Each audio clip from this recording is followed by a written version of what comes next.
Hello, you guys, and welcome to the show. It is 7 o'clock.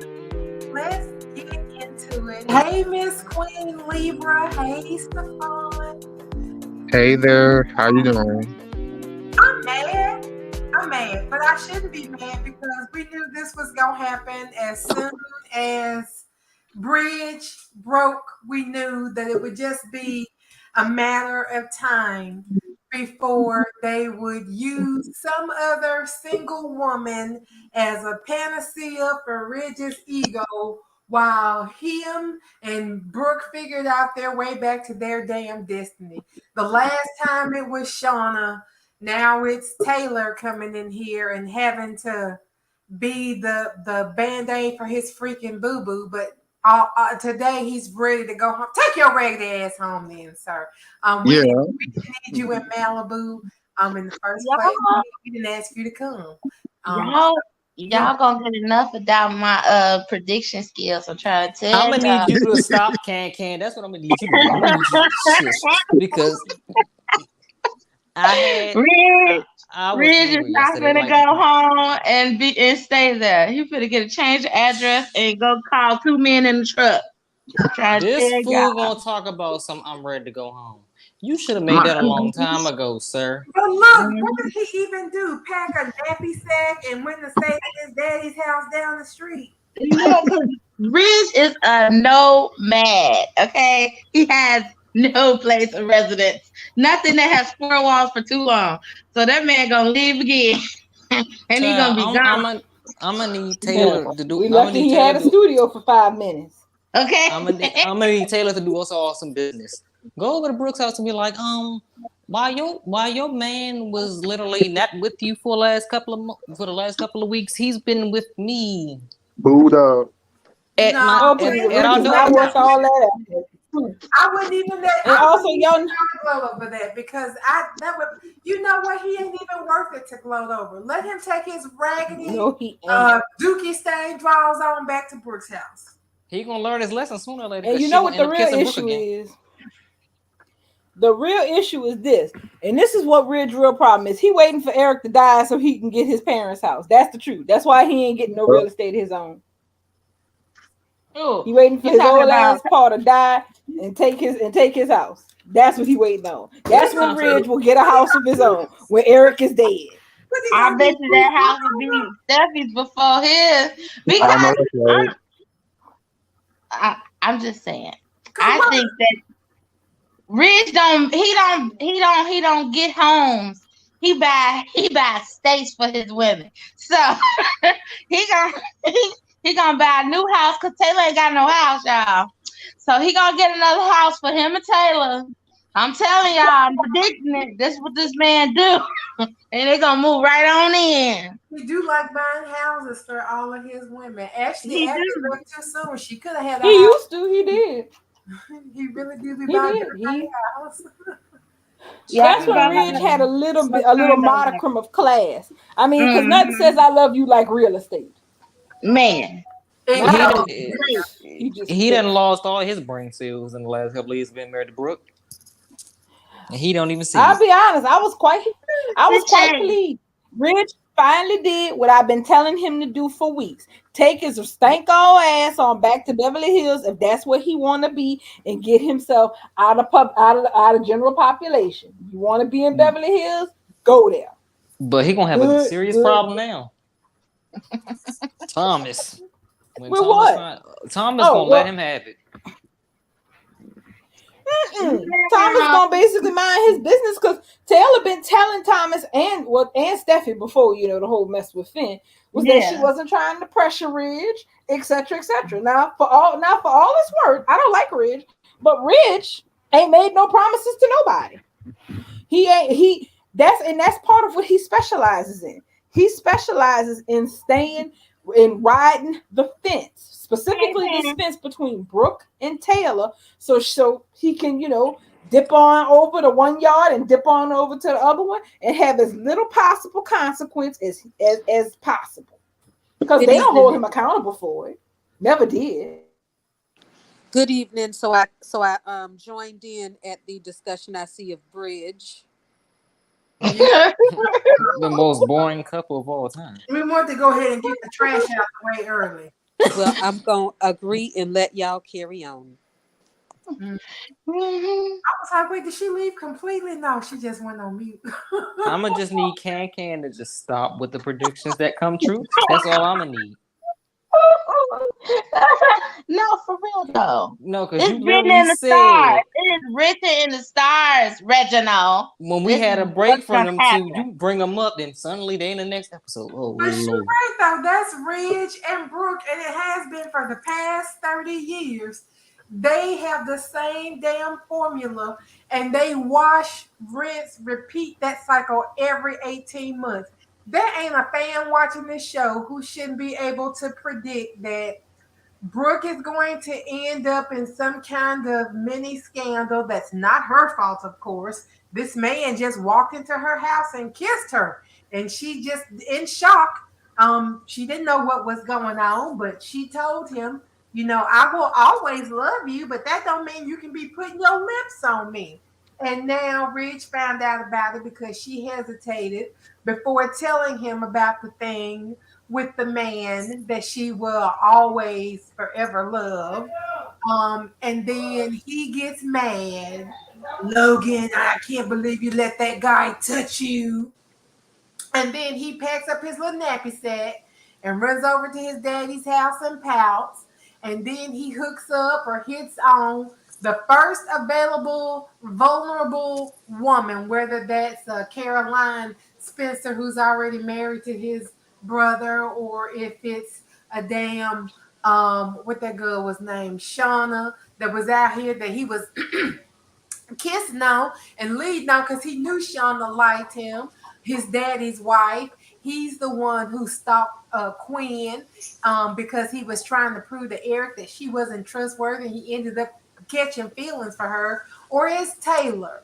He finds a surrogate to sit there and put the ooh boo boo kisses on his little ego because his little ego hurts. So he got to go somewhere and let somebody stroke that up for him till he's ready to go back home and get some more bullshit from Brooke. She's right. We should have all seen it coming. This, Both of them need a therapist. the only thing they do at this point with Bridge is copy and paste what the scandal is gonna be and with whom. Bill Spencer. Bill Spencer. Oh, let's throw Deacon in the mix now. We can throw Deacon in with kissing. Because she was kissing Bill, so she's not sleeping with people now. She's in her kissing season. Everybody ought to have damn herpes simplex. Lord, it's middle school. Some middle school, man. But that's the thing. Kissing. And it happens every year like clockwork. It'll happen. It happened this year. It'll happen next year. It happened for the last 3 years running. At this point, Red should just be like, you know what? I'm not even gonna be mad no more when you be kissing on people. At least you're not having sex with them. She's progressing. She's learning because kissing ain't sex. So as long as all she's doing is kissing, he should just look past it and move his ass on. Well, Amaya, that means kinky sex. Last time they tried to do kinky sex, she ended up sleeping with Oliver. So they done been swingers. They just didn't plan on him. Now you ain't now So Bubbles. you mean to tell me Now her kinky Bubbles. sex with that stallion, that's aka her brother-in-law, Oh one Lord. nasty. Now that was some nasty stuff sitting up there doing the hanky panky right there with your sister right downstairs. I mean, Brooke liked to push. Brooke is an exhibitionist. This is the woman that has sex in the steam room where all of the employees have access, not just the sea lounge, but like the steam room at Forrester is an employee benefit, just like the Sky Lounge is. Yes, at the elevator too, honey. Honey, the elevator, the lab, The design office, So listen, her bedroom, I will aka chime her in. office. I will chime in on this point because one of the worst eras for me, for Bold and Beautiful, and which is sometimes why I clicked out for years, was the time when Brooke and Ridge was having sex all over Forrester Creations. After Thomas and Steffi was grown, or almost grown.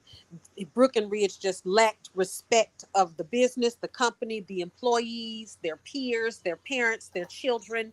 They was just nasty, hunching everywhere like dogs in heat. So that's all I had to add to that. But that, yeah, exhibition is both on.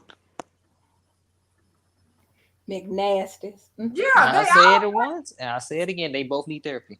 And I'm telling y'all, that's why the whole thing with Oliver happened in the first place because Ridge and Brooke was trying to expand their kinky sex.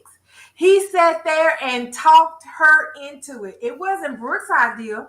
That was Ridge's idea. And she was like, are you sure? You want to do what? Oh, honey, that's oh, you're so naughty. And she went along with it, and going along with her husband trying to get her to be a freaking 50 is what led to her sleeping with her daughter's grown ass pedophile boyfriend. I'm gonna need the ghost of Stephanie to come back and slap the taste out of his mouth. That's why I will always give Ridge equal blame in the Wallgate scandal.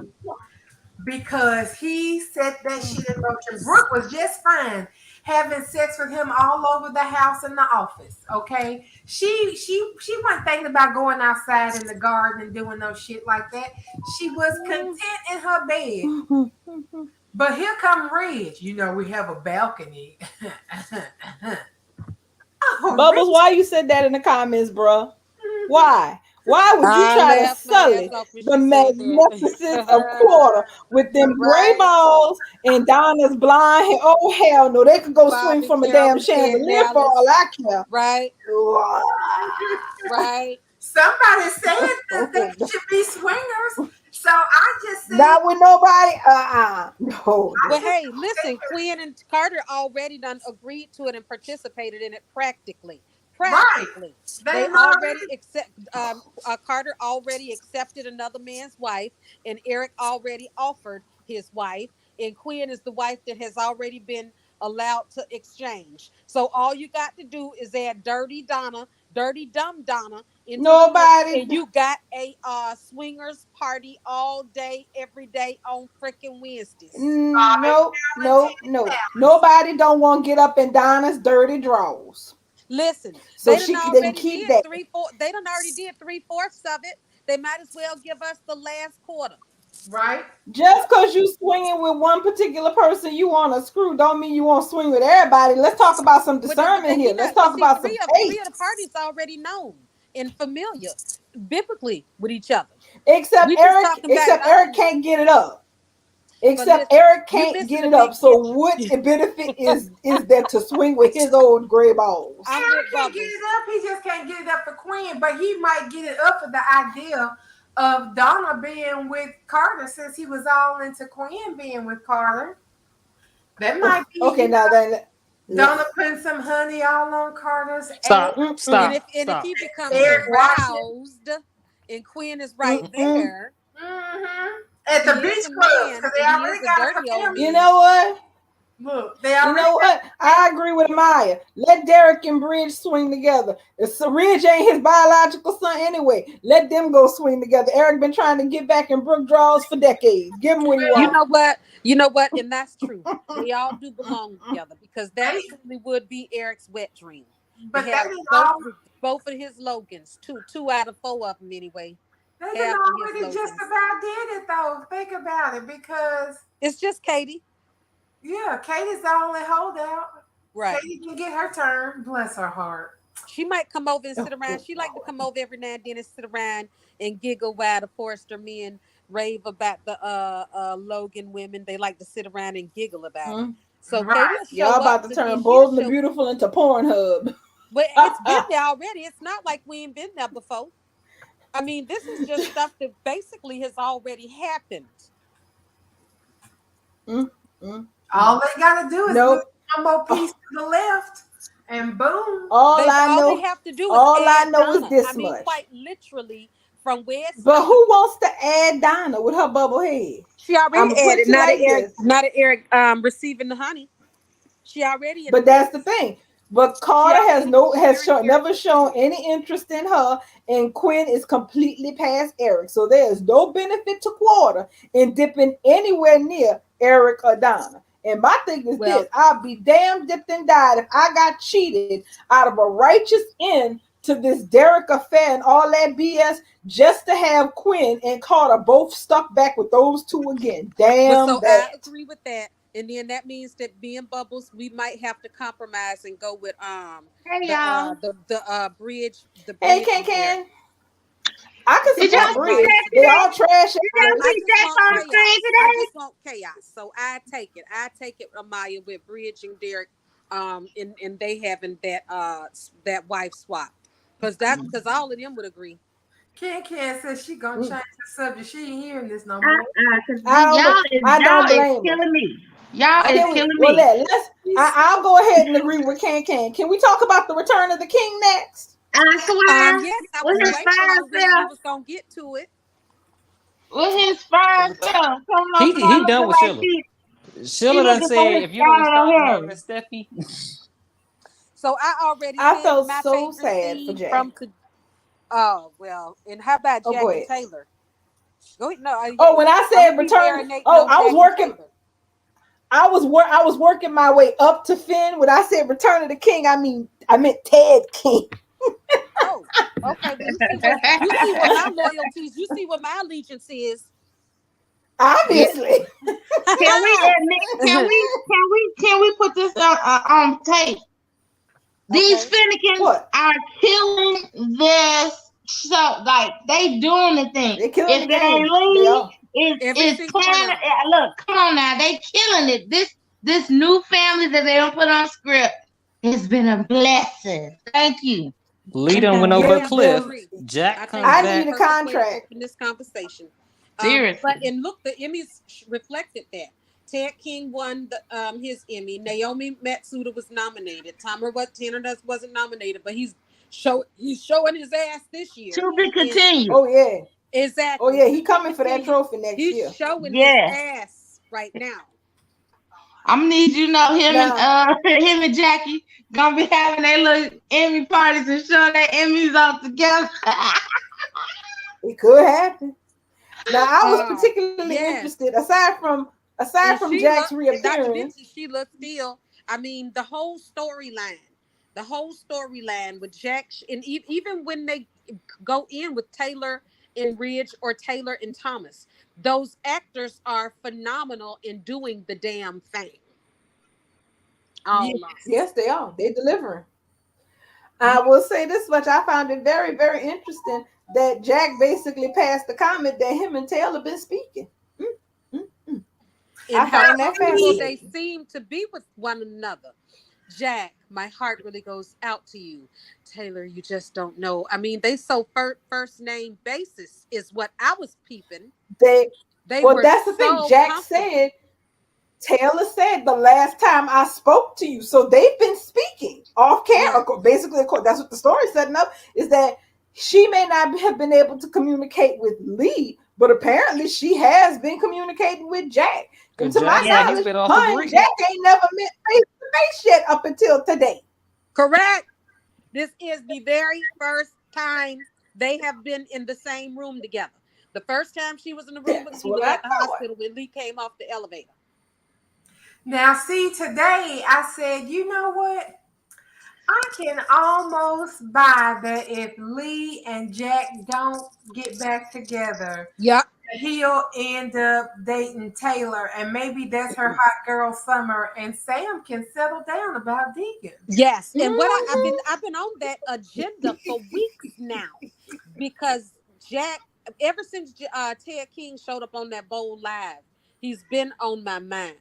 And I would like to see something between Ted King and Krista Allen on the screen. I would like to see if he can I would like that sexuality too. And that charisma into his character. That's what I want to see. She said I would like that too, Sam. I just don't think that Bell like giving us all things that we like. Like, he's not interested in giving us good, nice things. How unceremoniously Ridge is going back to Brooke. It wasn't even nothing big and dramatic happened. I mean, none of us had Right, this bye. conversation today. That's Was because This that wasn't food it's going to that be wasn't a in no short. headlines. It's That was going to not. be a short get It was reunion for so them. underwhelming. Yes, yes. That's why It I was said it. so He ain't staying underwhelming. long. Okay, He ain't a bringing show no of hands. bag. A show of hands. A show of hands. After Mm. that scene, what was y'all feeling? This can't be real, or yes, this is what I was expecting. What you mean between Jack and Taylor? Nope, No, between Brooke and between the Reed. we was broken all bridge. expecting that. Oh, okay. I, it I was expecting it. lackluster, and I didn't I care. was expecting it. I thought somebody was dreaming it. I could have sworn I seen a smoky residue around the screen, but at the same time, I was like, "Child, please, y'all been separated. We did all that drama to just so y'all, cause she couldn't get off the couch, so y'all get back together. Like That's that what was I'm talking about. So that Ken, is Ken, so this A busted stupid." ass see, this is ankle. what I'm talking about. It's not that they ultimately got back together because we Well, all knew that they were going to ultimately get back together. But did you look at what happened today? I mean, Yeah, nothing seemed to be different, cool. Everything looked like it was 4 weeks ago. Ridge left and he went to go and check on Brooke, and she got a like ankle. We all expected that. No big deal, right? And then did you see? Mhm. But nothing really changed. But how would you like it? What would you say if I said I wanted to come home? And like it came out of the blue in left field. It was like so unceremonious. It was like, isn't this supposed to be a moment like dramatically? mhm, I mean, Not right. to mention the was way am he I said it. crazy or I was want to come that home because you was by expected? yourself and busted your ankle because I wasn't here. I don't know. You need to go Even if it would have to been your that, place. even if it would have been that, it would have been. I would have expected him to be apologizing and saying it's my fault because I wasn't here and I love you so much and this, that, and the other. And I was expecting for it to be a dramatic moment. That was so Mhm. undramatic to me. Yeah, yeah. but Like It se- but wasn't. second, It but wasn't Zero she dramatic at all. literally could opposite. buy help. She It literally was Right could a about get a that. butler flatline. to I come bring felt her like it ice. was flatlined. Like it started, it like that scene, the way it ended, could have been a continuation of the emotion that I felt watching the whole episode. There was no highs and no lows in that reunion scene. It was a flatline. Well, seconds There before was that, that more emotion. There was more emotion with Finn and Sheila and with Jack visiting Taylor and Thomas than there was over in Beverly Hills. That is for that Listen, sure, just you can Amelia. goes say to that show that again. You their can say that whole again. background, their whole foundation is nothing but do some stupid shit to each other so y'all can break up, just so y'all can hear y'all theme song just to get back together. Like But it that's looks all so great it on screen. It's like they literally put zero effort into that is. scene It is. for us It, as the viewer. Even though we don't like it, we didn't want it, we was expecting it. And also I would have expected as a viewer for it to be a moment. I cannot imagine how actual Bridge fans can't be more disappointed in this so-called reunion than what they just got. Amaya is a Brooke fan. Amaya, how do you feel about this reunion? I'm going in the I think comments. she's more of a Brooke fan. I don't know. I don't know if she. Yeah, I never heard of being a Bridge fan. I She's a Hope fan, but I think she's kind of middle ground on Brooke. seconds before like. But that, at least that's my guess anyway. seconds before that, he was over there lighting Oh, candles. okay. Like, okay, Oh, she okay. I don't Brooke blame her. fans are not Bridge fans because Brooke. I Oh, oh, oh. Bubbles, what Is happened? somebody just released a spoiler picture or something? Oh my God, a spoiler picture? oh my Clap, put it on What lord, the happened? screen. I'm To Hold the using on, my Twitter. phone. I To the can't look. Twitter. hold on. Don't nobody Don't even tell me. Please don't tell me. I want to see it. Daylight. I want to Come be shocked on, like Maya. Bubbles hold was. Come on. to the I'm going to picture turn of my my Hold on. volume account. down. Hold on, because y'all know I'm a petty bitch. And I'm fixing to Hold figure up, Leila. out Let me see if how she to sent it to the share group. this Hold up. with Mute us you. all. Hold Mute up. us all, Bubbles. Wait Mute us a all. minute. With What is you, this? people. Hold Hold on. I ain't even got my clothes on because I said I was gonna do a special announcement. Amari was talking about him sitting on the couch talking People to say Taylor. to me, this not gonna happen, bubbles. What is that? What is that? This is Taylor and Deacon having a Ooh, conversation. Jesus. Girl, What happened? you What said happened? I that missed like the phone a tag. Where the hell are they having this conversation at? Because that don't look like no Il Giardino. That look like her That looks office. like her office. They at her office, and they still Well, gonna be Deacon. Hold on, I have to go back over here. Oh hell no, Deacon and Taylor. Thank you, Amaya. I'm sorry. I'm so sorry. Amaya. The thing says, Amaya CVP. He's on the Sixth Council. Wait. Deacon looking for a shrink? Amaya. Get ready to throw up. HMO won't pay for it. His HMO can't pay for that. Amaya, you a real one. Deacon Sharp is up here in Taylor's office. He ready to get over Brooke because Brooke done gone back to Ridge and he like, shit, I'm not fixing to waste the rest of my fucking life in love with her. You know what? I need therapy because obviously I can't let go of this. I need somebody to help me get over this shit. What did I say? Lord, I need the article that go with this shit. Mercy. Go to the Kroger and pick up a damn soap opera digest so I can. Amaya, what else it got? Oh, she got a friend on Facebook. You know the grandmamas on Facebook is always got shit first. They always ahead of us. We be waiting for shit over here. The grandmamas on Facebook don't wait for a damn thing. Ain't nobody said Tyra or Ricky Page. It is Thursday, ain't it? Yes, it is. It's Thursday. So spoilers should be coming from Ricky or Tara at some point. Right. Let me get out because Lord, this is turning respectable. I know something.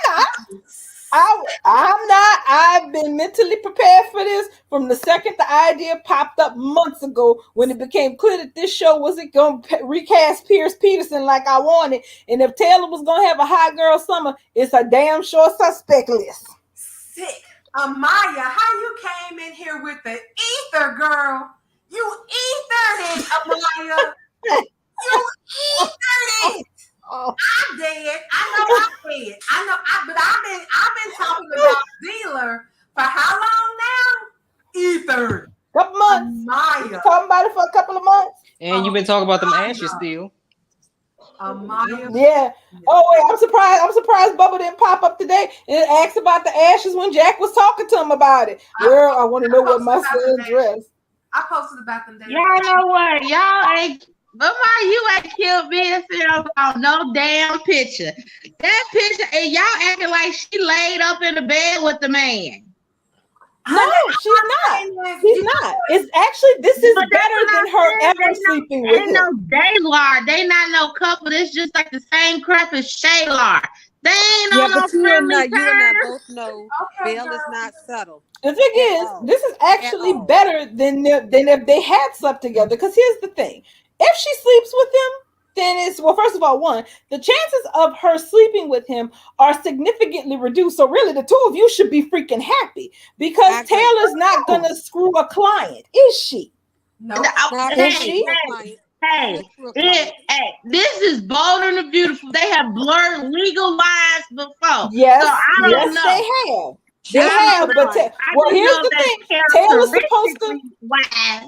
Why would she go? But Taylor generally is not somebody who would screw somebody who was her patient. You can lose your license over that shit for one. And Brooke would be a petty enough bitch to go ahead and rat her out for that. That's why I said he's not going to be no patient. What he got to go to therapy for? He ain't got to go to therapy for nothing. He can't afford it. First of all, his patient ain't going to pay for it. We done seen him in the office. So everybody on this show need therapy.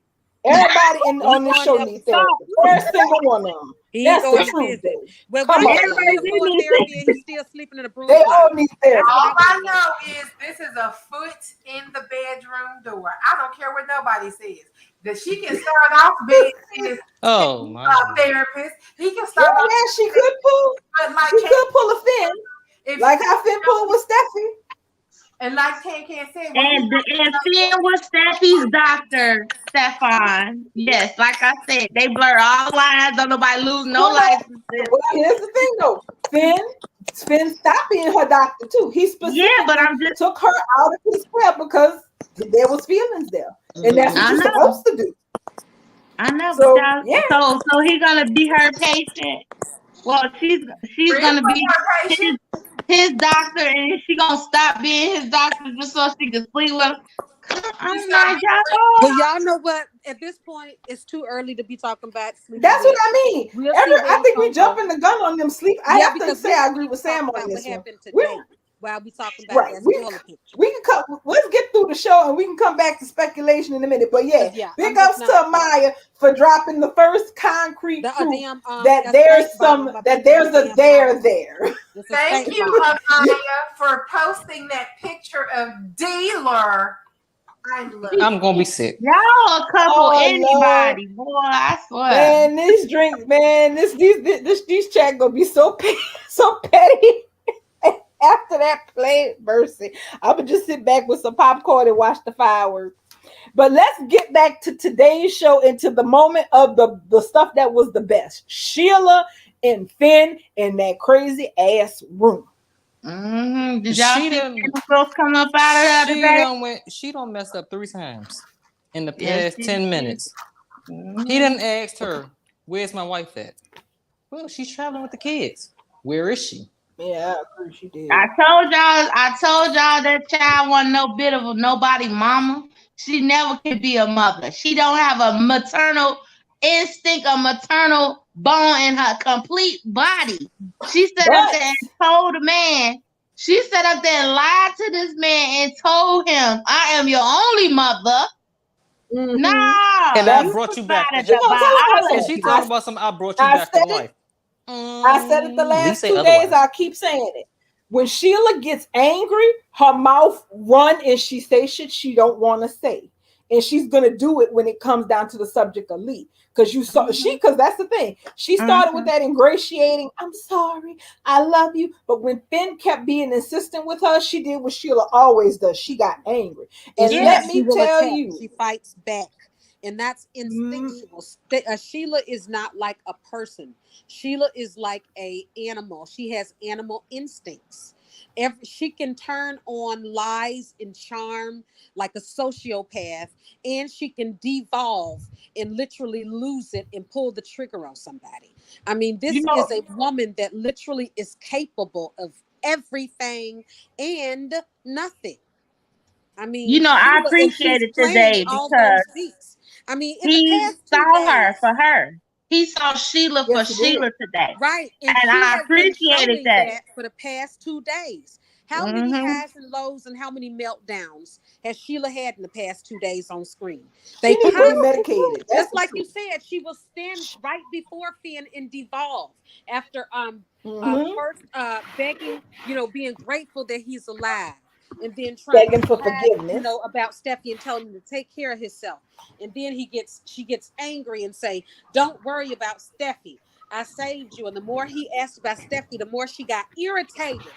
I mean, all these levels that's a trigger word playing in these scenes, and Finn is right there with her, laying still in a bed that can only move and grimace and grumble.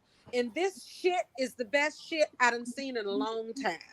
I love it. Is 2 days. And here's the thing that I found absolutely fascinating, because lately Bold has been doing a good job of surprising me. The fact that apparently when we all thought Finn had passed from this world, Finn still had some consciousness about him. Enough consciousness to know that Sheila was still threatening Steffi after she shot him.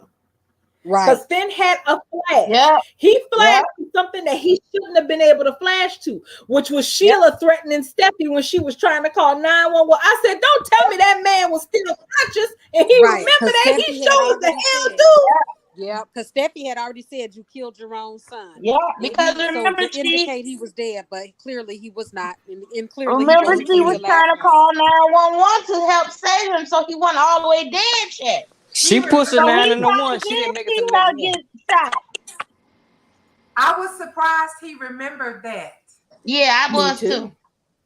That was a surprise. Nobody, I would have even with us knowing that Finn is alive and we've known that all this time, I never would have thought that he would have been still aware enough to have remembered that and realized that even after he took a bullet for his wife to keep Sheila from killing her, that bitch was still up there threatening his damn wife. Ooh, child. That was good. That was real good. These soap opera digest streets. I'm trying to let me put Sam on mute because her fingers are out of control today. Out of control. I was on mute. Y'all heard me? Ma'am, you wasn't on mute. I just put you Yes, on I mute. was. Oh, No, you just muted me. Okay. Yeah. I feel you. You just muted me. My bad. I thought I was muted because I was over here screaming and talking, and I thought I didn't think y'all could hear me. Yeah. Yeah, but I just Chelsea. wrote that down there in the comments. Yeah. Who said Finn better choke her out? He gonna have to get some for real adrenaline energy because I'm trying to see how he gonna get up out this bed within the next couple of days. Because he tried to roll out of the bed, and Sheila was like, "You can't move your spine." I was like, "Wait a minute, did he get shot in the side?" And he got a bandage on his shoulder today. Why is the bandage on his shoulder when we have proof that he was shot in his abdomen? Did the bullet migrate? Exit and enter rooms are different. Travel. Right. Yeah, I noticed that too. If that's supposed to be the gunshot wound, it's on the wrong side of his torso. Like him and Steffi didn't get shot in the same spot. So is that part of their cosmic connection? No, Steffi had a patch up there between her shoulder and her neck. Right, that's kind of where his patch is too, but closer on his pectoral, closer to the pectoral. He had like I ain't see nothing on his pecs. Today? Yeah, today. Was it a sheet? No, I'm talking about today. Yeah, today. Yeah, there was something today. Because I was looking for it. I was surprised and I was like, wait a minute. Now, why is it all the way up here in the middle of the chest like this? Because he got shot in the stomach. I was talking to somebody else on the tweet about it because yesterday the person was like, no, he has a bandage. It's just not in the right spot. And I'm like, I know you're lying. And I didn't go back yesterday, but hold on a second. I'm gonna look now because I know I'm not. I'm crazy, but I'm not that damn crazy. What happened? But I could have been seeing things because this happened before. I feel like Finn had some kind of bandage today that he didn't have before. Let's see. Hold on. There was an electrode kind of low. What I remember from today is that it looked like he had a red patch or a red bandage or something red, but it was on his torso below his pectorals on his torso. But as he lay in the bed on screen, the side that we could see would be his left side. But when he got shot, he was standing in front of Steffi. He was shot on his right side. So I saw what looked to be a bandage down on the torso, down to his bottom left torso. I didn't see nothing in the chest area or the neck area. Let's see. And I took a really good look at his face where they were talking about the crust around his mouth, and I did see what looked to be crust around his mouth earlier in the scene, but not later in the scene. That man's voice went from soft to, yeah, you done mess with the demon. A few times, right? And I'm just like, what in the world? Sheila now, and he said, "Did you hurt my wife?" All that shit was like he was putting her on notice, but he was also asking with fear sometimes. Like he's in a shirt. Yep. But there's like a red dot. You don't see the. I thought that was an electrode or something that they had taped to him. Hold on. That's what it looked like. It looked like a sensor. Because it was round. Red, I thought it was a bandage with no, that's a sensor. She's right. Hold on a second.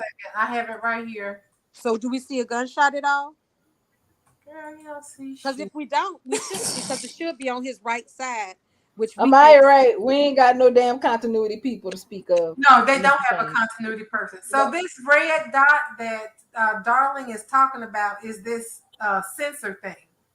Like, you know, when they have to hook you up to the machine, they stick the things on you first. It looks like a port. it actually looks like a port that you would have if you were diabetic or something and you needed to have a port. That's what it looks like to me. Or like the thing for a colostomy bag. Maybe he ain't. I mean, how has he been going to the bathroom? He might have a port for a bag. But I don't think we see any other part. There's his chest. That's what I was thinking was the top of that shirt. Has he had this shirt on the whole time though? Yep. How did I miss this? Ain't that the shirt Mike cut in half? Because Yeah, the shirt that, that, Right, that is the shirt you exactly. got. He started Mike out cut off. with a shirt, and That's then what Mike had started scissoring it and ripped it off when Sheila had to put the paddles on him. And then the next scene he had a shirt back on. That was the next episode. Okay, so here he is laying in the bed now. Can y'all see that? Yes, So I it see looks that. like he does have a bandage on his abdomen. Okay, I can see it now. It's covered by the sheet. Oh wait, yeah, off to the far left. Yeah, I can see a tiny bit of gauze tape. Well, that would be nice That's for a tiny continuity bit. sake. Yeah, Because okay. So I see that. And then Exactly. that's some kind of thing. The other red dot is the thing that's going to the machine that's monitoring him. And his Okay. shirt is still ripped open. That's the same Yeah. shirt. It's ripped open. So his pecs is open. He's laying up there with a ripped open shirt. That's fan service, Bubbles. But I want you to know something. In my head, this man ain't had a shirt on in the whole time. So the fact that Mike tore open the shirt that I never even saw in the first place, like I literally thought this man was laying in the bed with just his bottoms on and this sheet and his chest out. I did not see. He been in this bed with his mama for 2 weeks, 3 weeks, how long? And I've never seen this shirt. I seen it with Lee. Lee had him nice. He had a crisp Yeah, white Mike tee. cut it His off. face was clean. Yeah, he was straight with Lee. She had him like a son's supposed to be. He has gone down as his care has decreased with Sheila. Girl, I done sat here and imagined his chesticles out anyway. So this is shocking. This is shocking to me that he was covered. Like, where's my mind been? That I've seen this man's chest the whole in the gutter, because you was looking for a chest that wasn't there, but you wasn't by yourself, honey. my brain put that chest there, honey. Well, y'all be sitting over there salivating over Ted King, talking about you gonna let me have my minute with Tanner and his chest. I ain't saying nothing. As far as I'm concerned, they can keep Tanner Son's shirt until he escaped from that place. That's fine. Moment. I take as I'm long not as gonna. I need. I love fan service. Yes. We got And yes, Ted King Thomas was is fabulous stressed out. today, talking about good Mhm. performances. Ted King came through the door with an emotional performance about his son. Like, that was unexpected drama for me. I mean, I was just like, wow, I love it. I mean, I thought it was gonna bring him in warm, you know, just to reintroduce Ted King. He came straight through the door with an emotional performance, and I'm just like, everybody is on. Yeah. On with capital Honey O. earning that. Honey is working on earning himself another statue. I said, Yes, somebody trying to make a point with this summer. I need him Basically and from Naomi Matsuna on contract ASAP. That's Oh, what what? need They to be ain't gonna doing. use them. They'll put them on contract just like they did Denise Richards. We'll see them for one last lame ass something that they'll throw at them because they trying to give us a bone before they write them off. We still don't even know where the hell Shauna at. She showed up at She one off contract, time. but that's all because her schedule. Denise had a lot of stuff when COVID hit. She was Yeah, still because she was working. still on Housewives and everything, Right. wasn't she? She was still working and taking other jobs while Bold and Beautiful was unknown. While basically the things that we weren't filming here in the US, but she was filming internationally. So Right. she was taking jobs. Right, because she still got bills to pay. So Exactly. Charlie Sheen ain't worth that much. She's basically worked consistently. yeah. So She's she took basically what she worked could anxious. get. Every time I turn around, she got the next gig. So Yeah. she didn't stop when Bold and Beautiful stopped filming, and so basically she left it behind. But you can best believe, the way Belle is, he knows that she's a draw. Just her name is a draw. He would make time for her he would let her know he want her back if so, but I think that was more Denise and not Brad, because he was doing things with Shauna. Remember before the hiatus, remember the See, whole and that's trip the to part that Vegas, they were romantic. Ridge was into Shauna, and then after hiatus, it was a whole complete flip, and it was a rewrite where Brooke went and got Ridge from, and all that happened off screen because it was it on did. hiatus. Ridge just woke up and Brooke was there and Shauna was nowhere to be found. It was the craziest shit. Exactly, and And we that's were all because disappointed. Yes, right, we were. because they had heat, and I don't think that.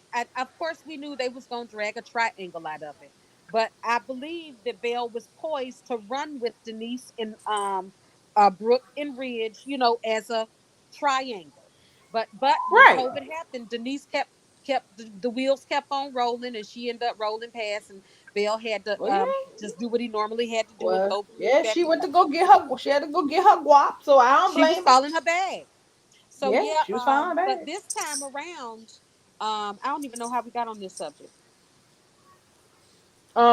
We were talking about how about wanting Naomi and Ted off of recurring in contract, and Bubbles Oh, just said he gonna do them like they did Shauna, like they I did don't Denise think so, Richards. because even look at this story. I mean, look at what we're getting right now. I mean, we had now Naomi and Ted, and we all agreed that they didn't do us right when we first got Naomi and Ted. I Mm-mm. believe they recognize that, and they are attempting to correct that. I I mean, certainly they hope gave, so. yes, it looks like it to me. All of them are here. We got Tanner back, we got Naomi back, we got Ted back, we got Sheila still, we got Mike Guthrie to add to this madness and chaos. This was my whole entire hope when it was revealed that Sheila was going to be Finn's birth mother. We had already met um, the Finnegans, the adoptive parents. So my Mm-hmm. whole agenda was, okay, so this is how we are going to ground and tie the Finnegans to Steffi, basically. Mm-hmm. To Steffi is through Sheila. And so I think that all this groundwork is being laid because I think that we're going to have Ted and Naomi for a bit. And here's the thing. I agree with you for two very important reasons. The first one is this. One, I know Brad likes to act like he doesn't have to worry about ratings and he can do what he wants. But here's the thing.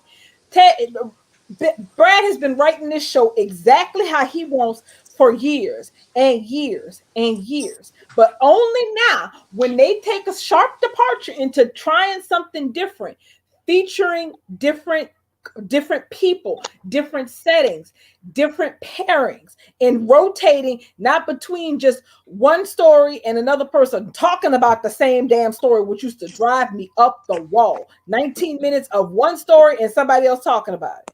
That I could never stand that.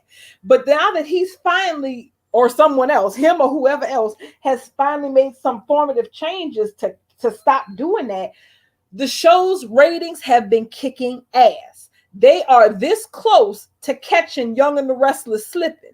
And that's partially because they're doing well and Y&R is doing shitty because of their writing. Well, they've already tapped that number one spot twice for YNR. They are no longer continuously the number one show. No.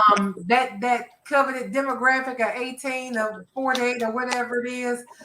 Bold took that number one spot twice within the past 2 years. So YNR has been put on notice. If they Yes, don't they make have. And they changes need to now, be. they are going to permanently lose that spot because even though things get redundant on Bold and the Beautiful, they are moving story along more Stuff right happened. now than Young and the Restless is. And it Girl, seems like they're making choices like Quinn and Carter. I think that they are literally listening. I think they are listening. And someone is saying, I think someone, I have said from the beginning, someone else is steering the ship, or someone is overseeing the ship being steered. There's somebody in there. Somebody's doing something. And I think this person has probably had somebody step back from personally writing the show, in going a different route, because we're actually seeing things look a little bit more logical. And we're getting action. The last 3 months, from the time Finn got shot to the end of June, it has been non-stop action, non-stop developments. Bo has had a lot of problems over the years. One of them being boring and monotonous, and where something drags on too long and nothing don't happen with it, or people have the same damn conversation for a week at a time. It has not been like that the last 3 months. It's been snap, snap, snap, snap, snap. And that's like really what a soap is supposed to be. Exactly. And like it or not, they have been trying to bring the drama. I mean, look at Paris out here having an affair with Carter behind Zenda's back. We couldn't stand to watch it, but they tried with the cast that they have. With the cast that they have in on schedule, they trying to give us the drama. And look what they did. They finally added Quinn in, which I was saying from the beginning, that whole story would have been good if Quinn would have been involved from Jump Street. But they got Quinn involved to get Eric. They have really been doing a great job with balance.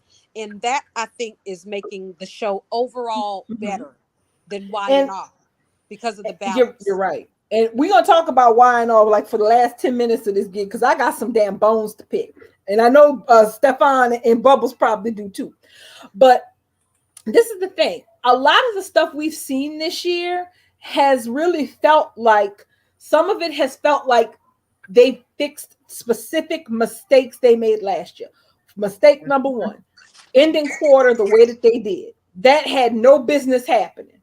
It had no business happening. You had a hot couple that was unexpectedly hot and popular, peaked audience interest, and then you just 86'd it to put Quinn back with old gray dusty balls. That never should have happened. Not after quarter slept together and got the kind of reaction out of the fandom that it did.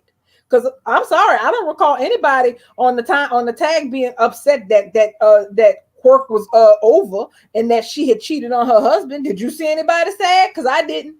Nope. Of course, they wasn't expecting that. And when Eric wanted to dump her, and finally she got over it with Carter, I didn't understand. Well, I did understand. I knew when Quinn walked into that office and declared her independence and she was good with the divorce, that Eric wasn't gonna go through with the divorce. But so then after that, to have put her back in the exact same position, Eric still can't get it up. And now he's saying, "Oh, I give you permission to sleep with Carter." Trash. So she literally went from the frying pan into the fire. Yeah, because he has to be in control. Played out, and that grossed out. And I got to be honest, that from the moment Eric okayed Queen and Carter to sleep together, the sex wasn't hot no more for me. It was tainted. Okay, that's and really what happened. Since then, that hasn't even changed for me. Quarters love. It has not. I'm just glad Quinn is over with him. I'm just glad that Quinn and Eric are done. And Carter together. But yeah, that was kind of gross. That was just kind of gross. And then now for it to roll back around to still being Quinn's fault. So Quinn gonna have to suffer what it's been since November. So Quinn literally had to suffer almost a year for having one affair one time. And she just literally was dragging up for nothing and still got divorced. Right, but them breaking up, but them sitting up here breaking up quarter for nothing, because basically it really was for nothing. It was for absolutely nothing. It looks like they tried to correct that. What was that? I said just like breaking up bridge was for nothing. Exactly. And so it looks like they tried to fix it. But with Bridge is they put them back together for nothing. Is what it yeah, but like. Also and they don't bridge don't work when they're together and they don't work when they're apart. So it's just ridiculous. Now then another big complaint that happened was that you said it already. If I said I wanted to come home. Who gives a shit? But that's mean literally that I can't believe that is what I saw. I mean everything looks so normal and flatline, like, oh, okay, here go the wet towel or blanket or whatever to put on your foot. I mean that's normal stuff. That's not romantic. That's normal. That's what you do to a stranger. And then to sit down, what would you say if I said I wanted to come home? Like, what the fuck is you, 12? Right. This is what we getting. I'm so over that. I think that was my biggest letdown of the day. But I digress. I guess I get over it soon enough. Well, you not alone, because I just sat there. It felt like a very weird seen, and I know Exactly. it's because KKL has a broken ankle and all that, but all of her scenes have been weird because of that. I really feel like they should have just let that lady rest at the house, but whatever. I just didn't need I them don't to. think she wanted to. I think she really wanted to work, like do something and play some type of part in the show because she don't know how to stay away from the show. Like she loved playing Brooke. So And I not don't That's think it's 35 years of her life. and I get Mhm. that. But then when her man is on the Instagram talking about how much pain she's in and she's Yeah. avoid taking the opioids because she doesn't want to get addicted. Like Mhm. fuck Brooke Logan, bitch. Kelly gotta stay at home and heal. Brooke will be fine. Send that bitch to Italy to check on Rick or wherever. Go find Rick. But Catherine Kelly, I'm gonna have my ass in this bed at the house. She's sleeping in a hospital. Well, at the time, she was sleeping in a hospital bed at the house. Dom said that on the video. I've set up a hospital bed for her. We got everything set up, and the people just don't talk about the pain. Like he's talking about a very concerned partner. But I feel like she's out here putting up a brave face because she knows that a lot of her fans are fucking psycho jackals. And if she wasn't out there in these streets trying to push through for them, then, it would be unrest. Personally, I would tell my fans, if y'all can't root for me to get some rest, then don't root for me at all. I don't need to be out here working like this. It's not like, and I don't know nobody's financial business, but she has a very successful clothing store that she runs. She has a very successful clothing line with her caftans. Um, I don't know that she really needs to be dragging herself up to the studio in pain to push through for fans. I couldn't love fans that much. That's probably why I'll never be famous because I'm never gonna love anybody more than I love my own damn comfort. Child, can't nobody tell me that Brad Bell don't have a limo to go pick KKL up and escort her from her front door to the back seat of the I don't limo, care. and she getting escorted to the CVS studio where they open the door where the wheelchair is awaiting, a big wide one too, She's not using a with wheelchair. baskets and everything for all her shit, and they probably got somebody to roll her around everywhere she got to damn go. It I, don't matter, but no, she ain't using a wheelchair because she's always posting videos of herself walking around on that little knee scooter. So no, they might be holding the door open for her because she can't open the door with that shit and ride it at the same time. But ain't nobody driving her nowhere but Dom, her man. Brad Bell is not rolling out the carpet like you would think he would for her, which again, which sets me to I don't give a fuck if you have Idris Elba come in with 6 other big oiled up, musculous, chestaless, burly men to carry my ass on the throne like Cleopatra. I'm still not coming into that office when I'm in pain to grin and bear it, and I'm not taking opioids. I'm just breathing through this shit. Bitch, you got me fucked up. Y'all will see me at the house. You want Brooke to be in the scene? You better send some cameras over here to this house, and we'll make some shit up. Brooke is in the market for some real estate or some shit. She fixing a surprise Hope with an apartment. I don't know, but I know you is not getting my undrugged, in pain ass with fucking screws and shit. No, no, no, no, no. You can I fire. told you. A Percocet smoothie. That's all they could give for me. Yeah, you can fire me on this day. I don't care if you got somebody that'll come to my house and push me out of my house in this hospital bed I'm laid up in. I'm still in pain, and you want me to come and remember lines? You better have some. I'm not made for these soap streets. I I'm may be able. I might be able to write a few storylines, but I ain't made to act in them because I'd be like, oh y'all, I'll take off in a minute. They Shit. could have got somebody to stand in for her, and it wouldn't have been the first time because about 20 years ago, something happened. She had something that came up, and Sandra Ferguson played the role of Brooke Logan for a couple of episodes. They don't have to absolutely have her. She's in fucking pain. And Jackie, yeah, let's talk about Jackie just dropping a baby out of her cooch back in April. I will say this much for them. They are some devoted people because it couldn't be me. God bless them though. Ooh. Yeah, I'm trying to do all that. Y'all wouldn't have saw me for a whole quarter. And the kids is breastfeeding too. Oh hell no! Y'all gonna have to catch me when I'm done with all this. You better send Steffi to Mexico. You know what? Steffi and Finn can have a second honeymoon or something. I don't know. Y'all gonna have to send me, but I am not going to be here. Sam, I'm with you on Jackie being pregnant again because every time something monumental happens between her and Finn, she is pregnant. She ain't been unpregnant since they gave her. She was pregnant when she met Finn. She was pregnant that she wasn't pregnant when they got married. Well, the baby was probably cooking. She was there She was was a baby pregnant cooking when when they she got got married married. because the baby was cooking. She has been pregnant since they cast this man. Yep. He's some kind of a fertilization omen or something because I have no doubt that before December 31 close this year, she will have announced that she's pregnant again. Or we'll find out early next year that she was pregnant this year. I'm gonna give her till February because she announced this in November.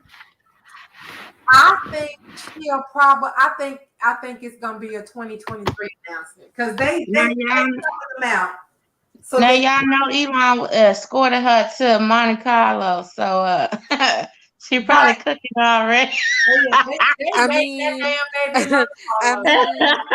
mean, the way her reproductive system work, I mean, it's possible, but I don't give it too many more months. I mean, this summer is gonna be hot.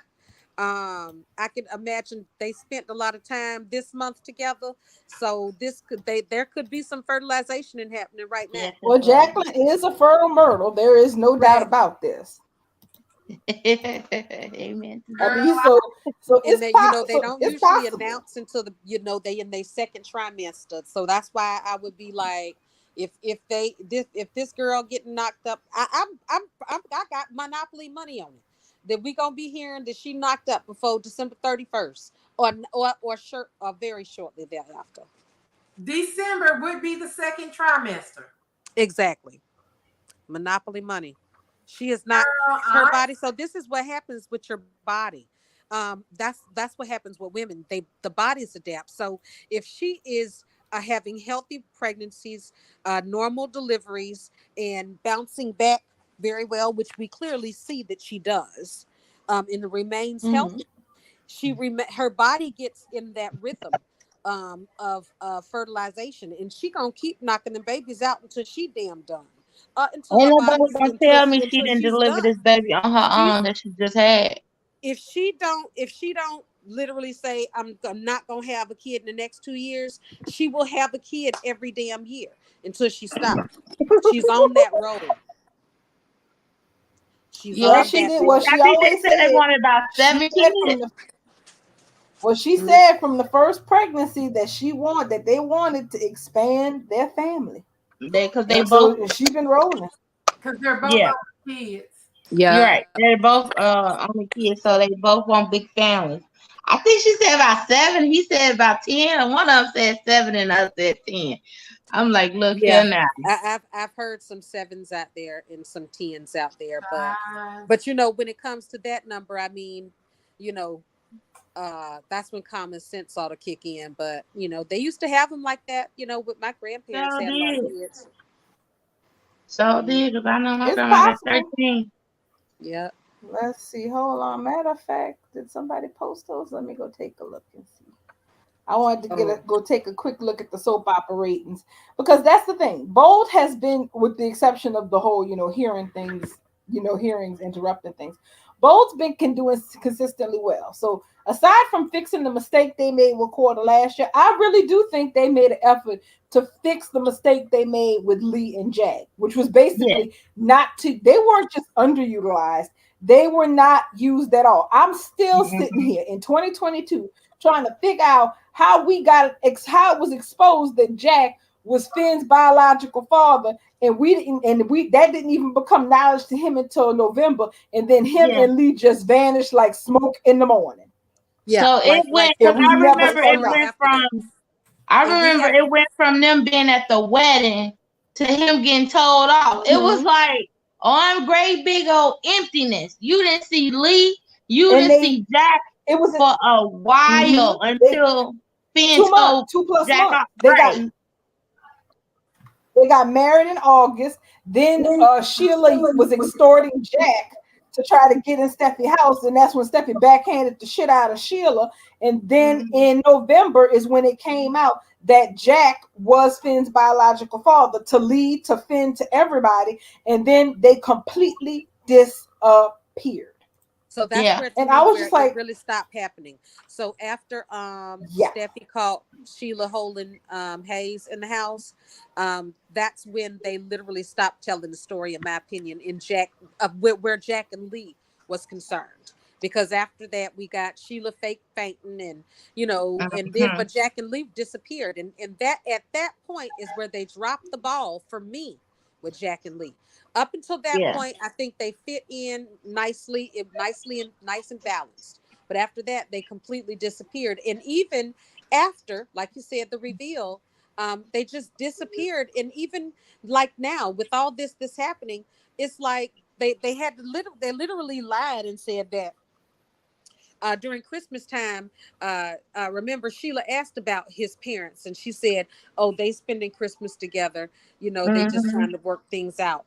But now, everything is off screen. Since I confess, now they're trying to roll it back to ever since I confessed. Like the last time he saw Lee was at that confrontation where Lee told him that she wasn't going back to the hotel with him. So they left it so cruelly that even putting it back together, it didn't make sense. But we know what time it was, and I think they are making that correction. I don't see Naomi and Ted being put in a corner for long. I think they will be fairly balanced into the show. Did y'all talk about Jack sitting on the couch talking to them, talking about he got a fine Lee? Did y'all already talk about that? Yep. No, we did not. Oh, yes, we talk about Lee, it. Jack. No, Jack is. We were talking about Jack and Taylor. We kind of got derailed a bit, but Jack is on the case. Yeah, so that's my whole thing right there. That Jack. Now y'all was talking about Bill was supposed to be finding. Jack gonna find out what happened to his wife, and I feel Sheila gonna tell on herself.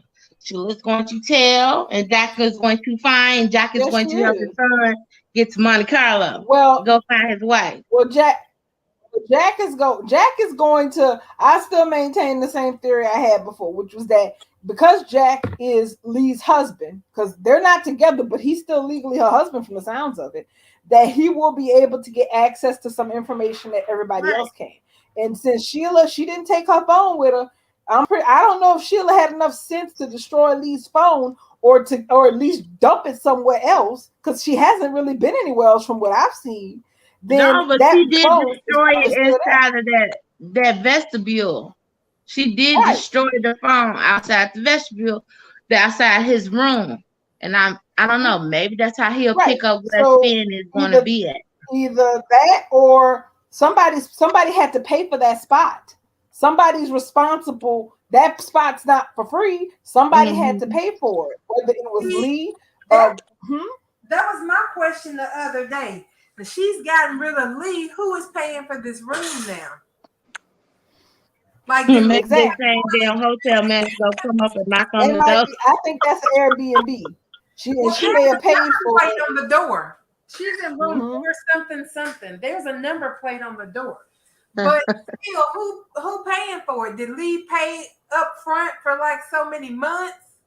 Did she pay up front for a whole year? And that's why nobody's coming to ask Sheila or to knock on that door to see if somebody in there to pay somebody? Does Mike don't look like he could pay for much. You saw what he was driving, bro. And if it is an Airbnb type situation where she's staying in somebody else's house, which is a dangerous thing to do, I don't think she would do that. Yes, it is. Because if in an Airbnb, that owner or the maintenance person can pop up at any time and you don't have any security. That's their property. So that's why I don't think she's in the Airbnb. She's probably, Airbnbs don't usually have numbered doors. well, it depends on the setup. Unless it's a condo. Yeah, we have some Airbnbs down here that are like condos. They have some that are like the hotels have been transferred to like an Airbnb thing. You can find Airbnbs and hotels. I know that sounds crazy, but I went looking. No, it's not. Their website. I believe it. Yeah, I went to look for odd places to stay on their website, and they're like, you can stay in hotels because if people got the money to buy a hotel, they can do whatever they want to with it. But I don't think she would be in an Airbnb that somebody else owns as a home, because what if they stop by? You know, she's in there. That person still gets the bills for that location. She's renting medical equipment. You mean to tell me she renting up somebody's electric bill like that and they ain't come and say, girl, what y'all doing over here at my house?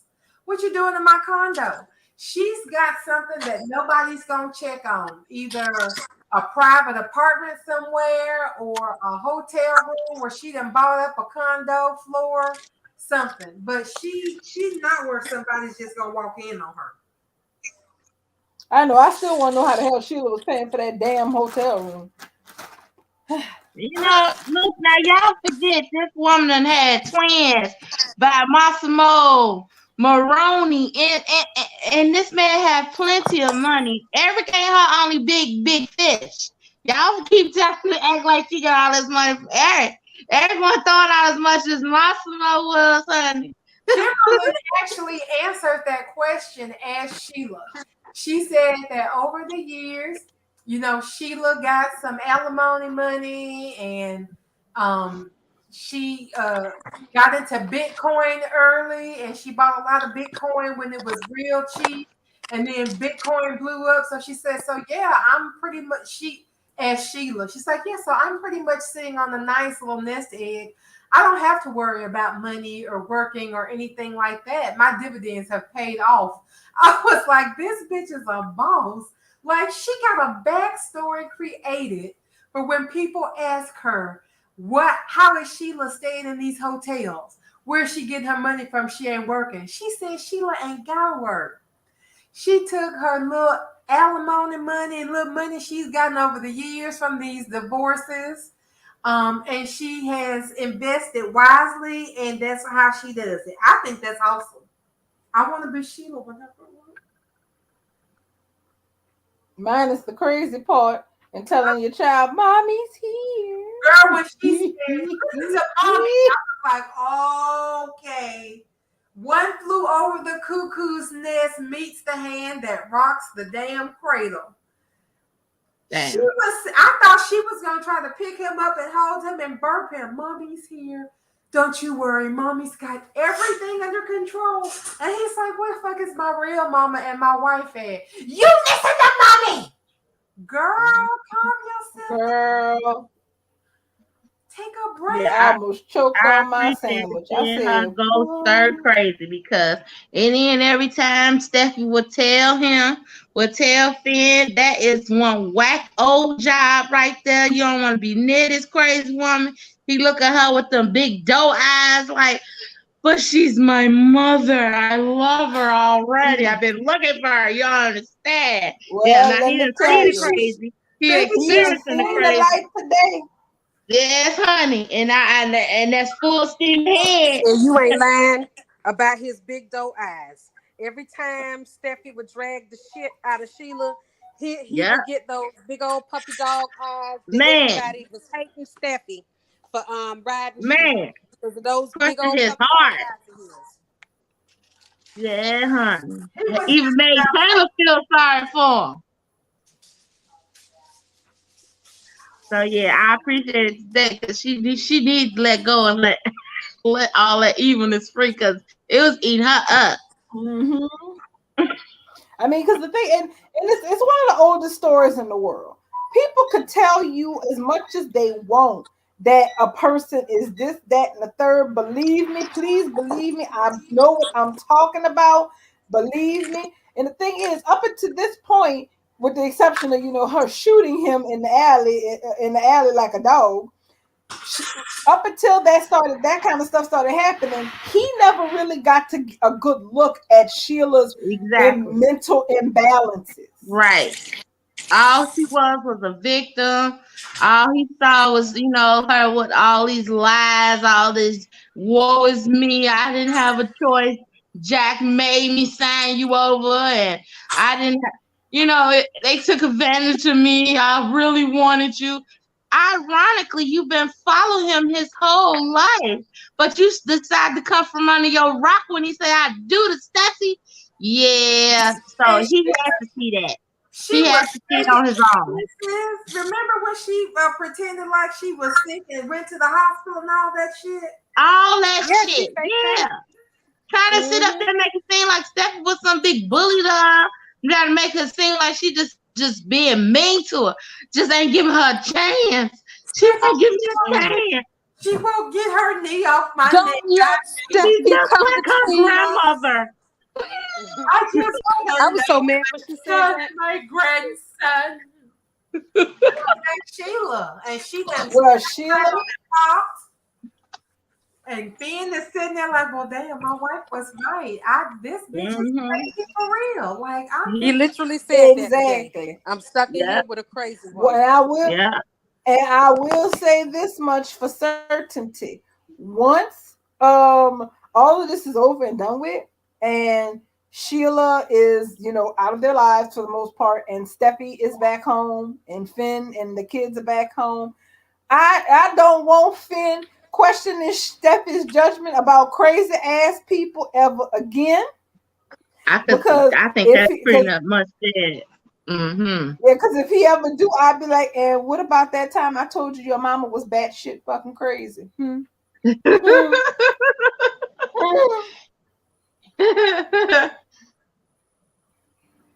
So it looks like we might have had a couple of spoilers drop, but this is for Young and the Restless. But there is a spoiler pic that Tara posted. Well, this says 7 hours ago, so that's not just Y&R's been out for a while. The Y&R spoilers are an hour old. Okay, so we still don't have bold spoilers yet, but she's probably. I was finna say, darling, after you said that, I was finna say, what I'm looking forward to is seeing Sheila implode. Like, aren't you guys going to be so happy when that climax scene come between her and Finn and she blows a gasket? Like, ain't nothing better than watching Sheila when she go crazy. Like, she was close to it today because honey. She was. She was real close. She brought it down. She's like, okay. Yeah. Okay, so you're gonna test me. That's okay. I just gotta remember who I am. Deep breathe in. You Sheila Carter, girl. You Sheila Carter. This just. She looked like her drip kicked in a little bit. Right. She had to recenter herself with some okay, whatever that is. She had to get herself back.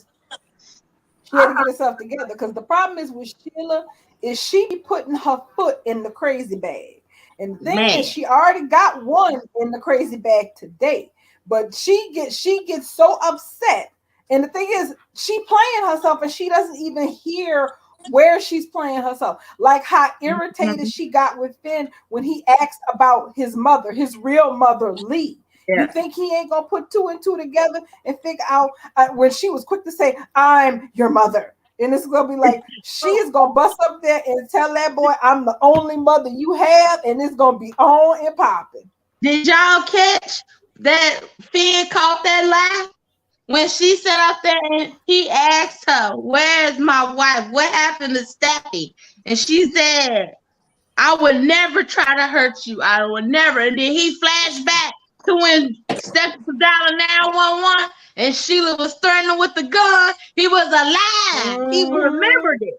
Like, yeah, bitch, I remember that. Yes, he was. No, she was calling 911 to give me help.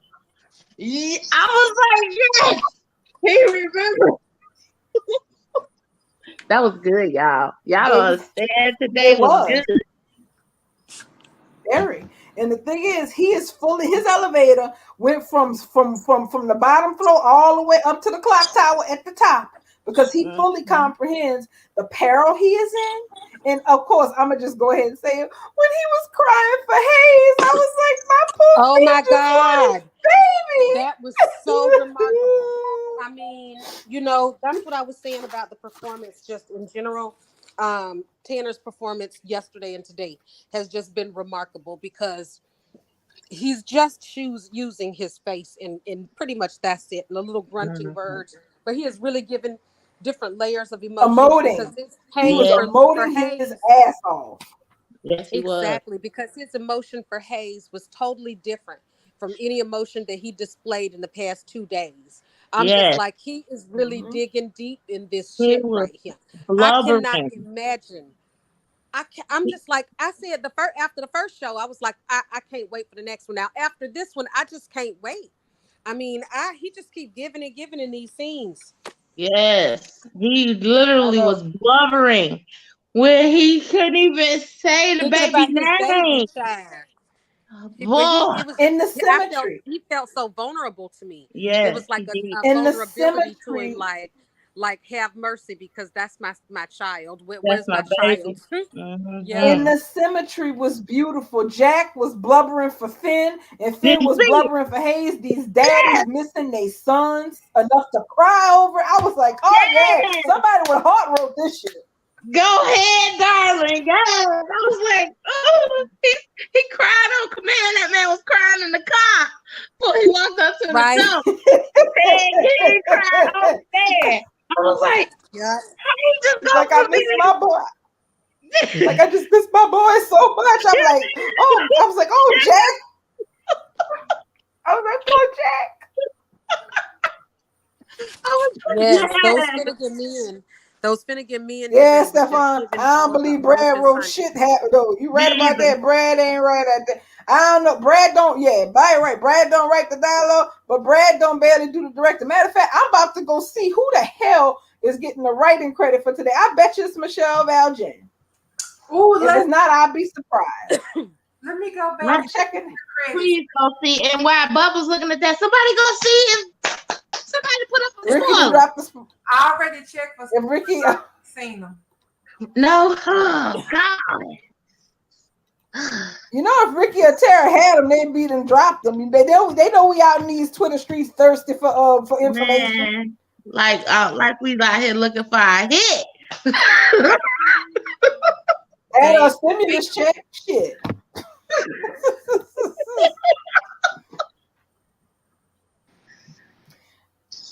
Oh, and also, y'all saw how Sheila finally opened her mouth and said, "Everybody thought you dead." Now Finn knows I'm gonna have to get the hell out of here because nobody ain't coming. Nobody is looking for me. Nobody is looking for me. I'm here stuck with this crazy woman. And exactly the perplexed look on his face when she said that Steffi and the kids are on vacation. He looking like, how the hell are they on vacation? Why? Right. They think that was fear. Did you see it? It was like, why would they be on what kind of vacation? Did you send them on vacation? No. Oh, hell no. I gotta get out of this bed. Right, because Finn knows that his wife and his family would be on standby if he was in mortal danger and it was touch and go on whether or not he would live or die, which it was for quite a long time. And you saying they on vacation?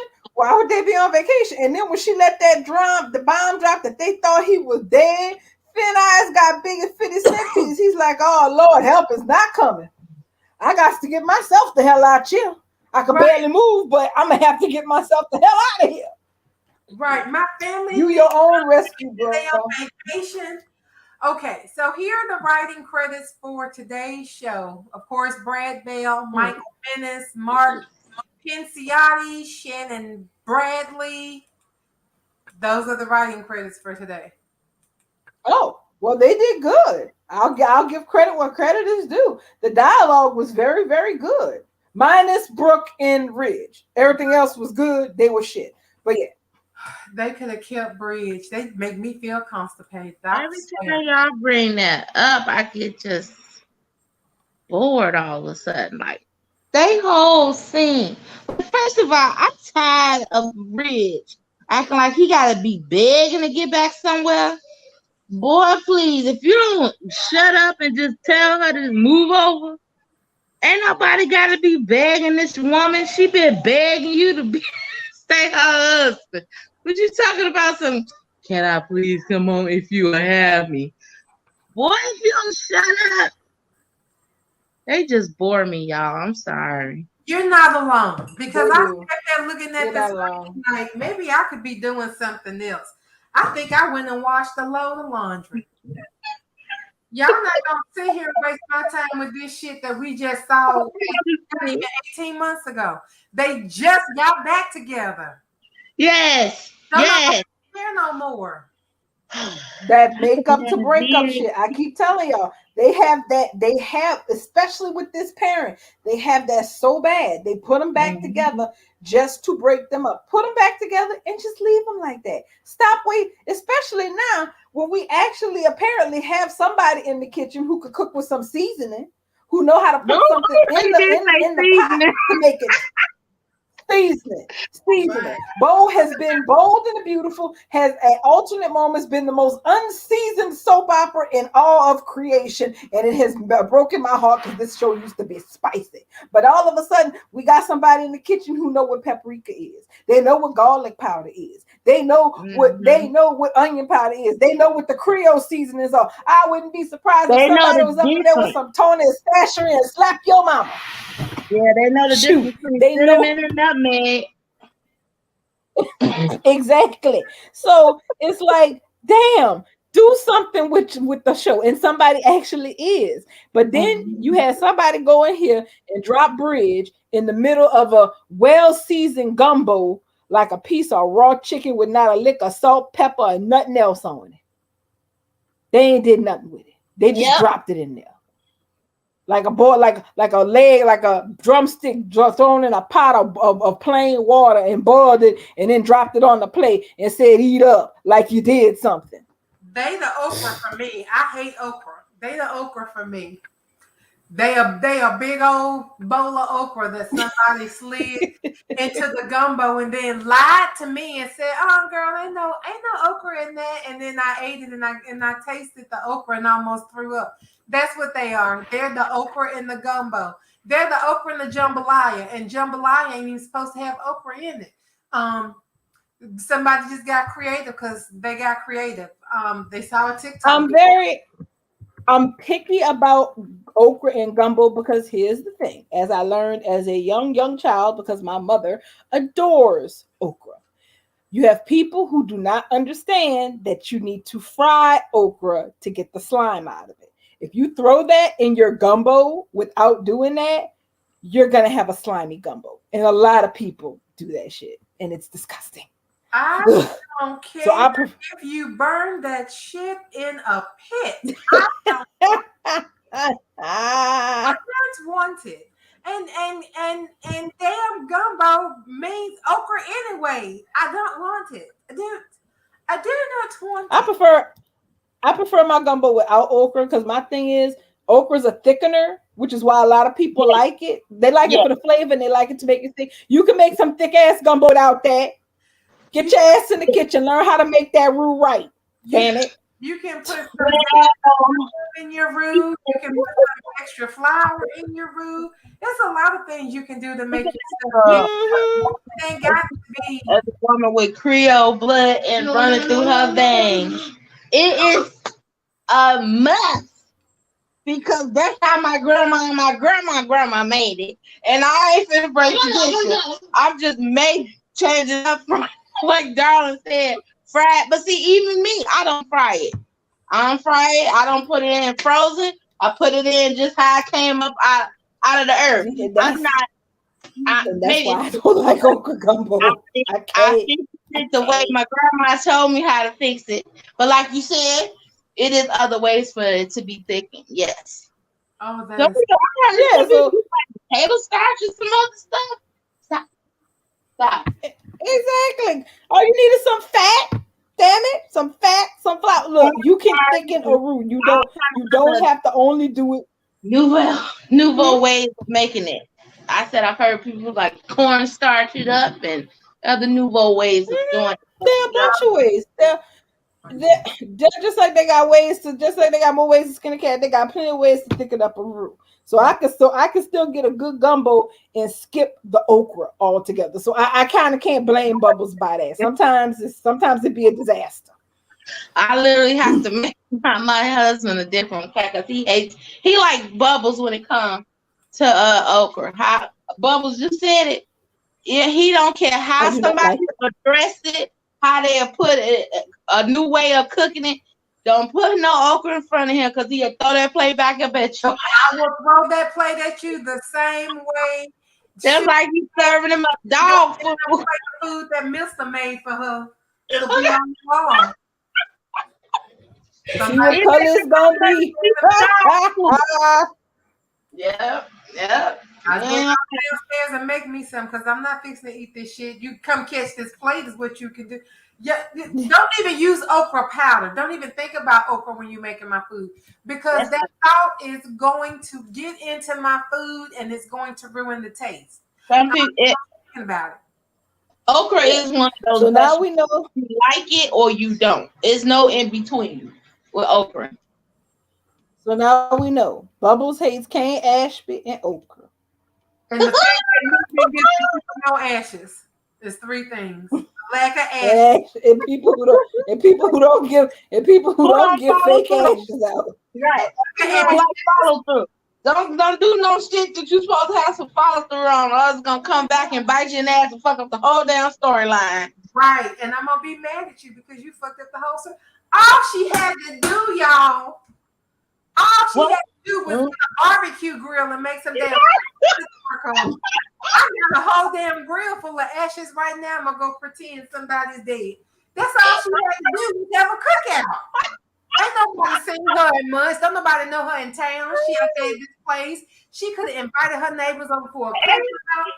And look, the ashes would have had some animal DNA because you know the grease cooks off of the grill and that gets in the ashes. So she could have made that every week. It's a brand new way that Bubbles figure out how she could have came up with ashes. Because it's a million and one ways she could have got to come up with one. Ashes. This would be the Bubba Gumper ashes.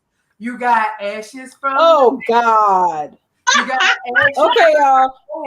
I thought this was supposed to be next week. I'm gonna go ahead and just tell people now, just because I want everybody to be prepared. Because the thing is, let's be honest, Bridge deflated the hell out of today's show. We had all this good shit happening around the canvas, and then here came Bridge up in here like a piece of chicken that's only half cooked after you done took a bite out of it. Well, I went to the Bold Worldwide page to check what was happening tomorrow, and because today the 7th, this is the spoilers for the 8th. Eric announces that Donna is returning to Forrester at a summer party with friends and family. So tomorrow is supposed to be a new day, and we are supposed to be having that stupid swim party at Eric's house. Brooke's house. I just seen that on my DVR. I just seen that exact thing on my DVR. I wonder if it's written wrong. And then Ridge has a difficult conversation with Taylor about his decision to reunite with Brooke. It ain't difficult, bro. You did it. Own it. Get the hell out. Yeah, he's supposed to tell Taylor tomorrow that he going back to the shit show. So apparently we're gonna have this whole Farkas at Brooke's house, him over at Brooke at Steffi's house telling her about what's happening, because I sincerely doubt Taylor is going to Brooke house for this regular ass pool party. No, ma'am.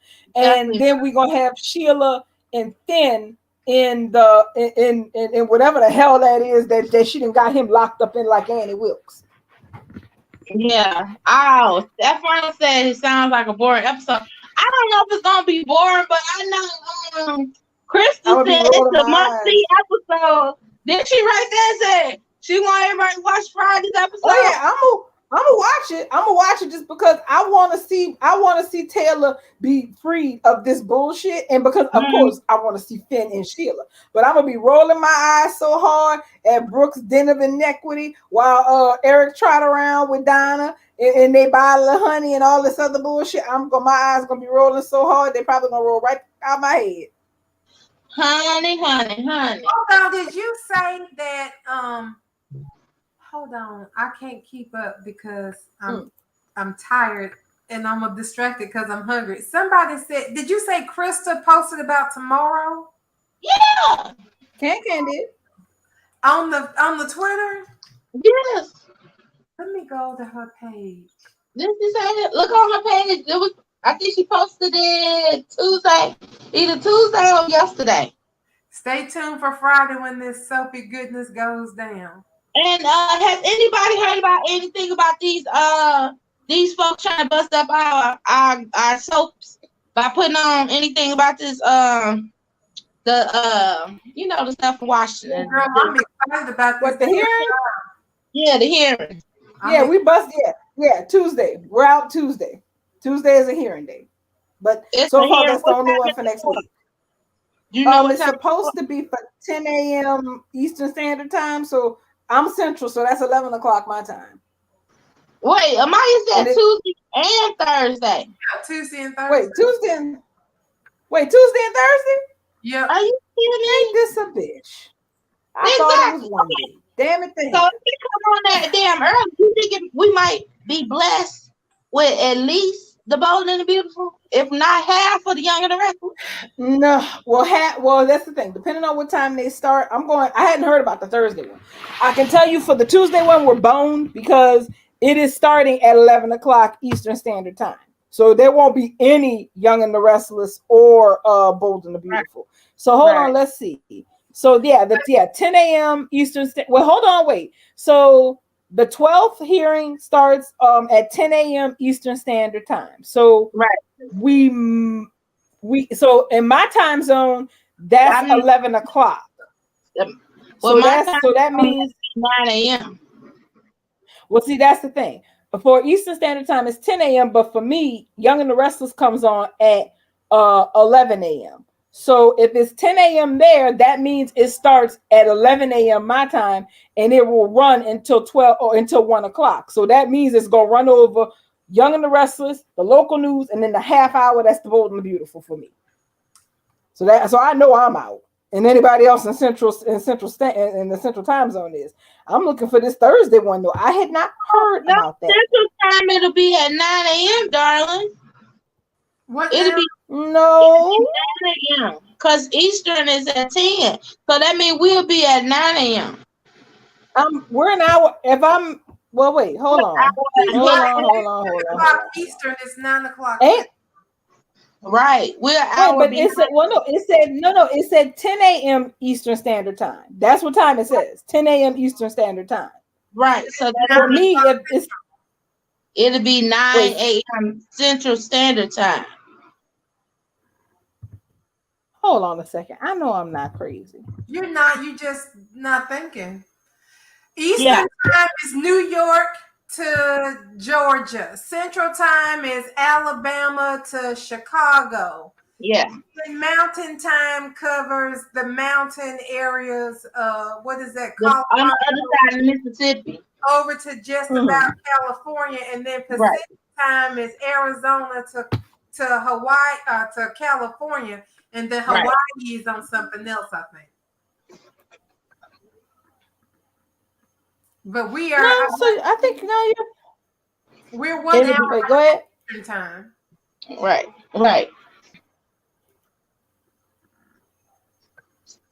Okay, so if that's the case, I don't know. Well, okay, maybe I'm confused. It's been a long day. Maybe I'm confused because I could have sworn that. Let's see. Hold on. You got it right. It is 10 Eastern. But if it's 10 Eastern, that means it's gonna be 9 a.m. our time, Central Standard Time. That's the it doesn't it move the other way? No, girl. No, ma'am. The Earth moves in a clockwise. Yeah, it goes with the rotation of the earth. Eastern has everything ahead, so you gotta go. Everything is backwards from Eastern.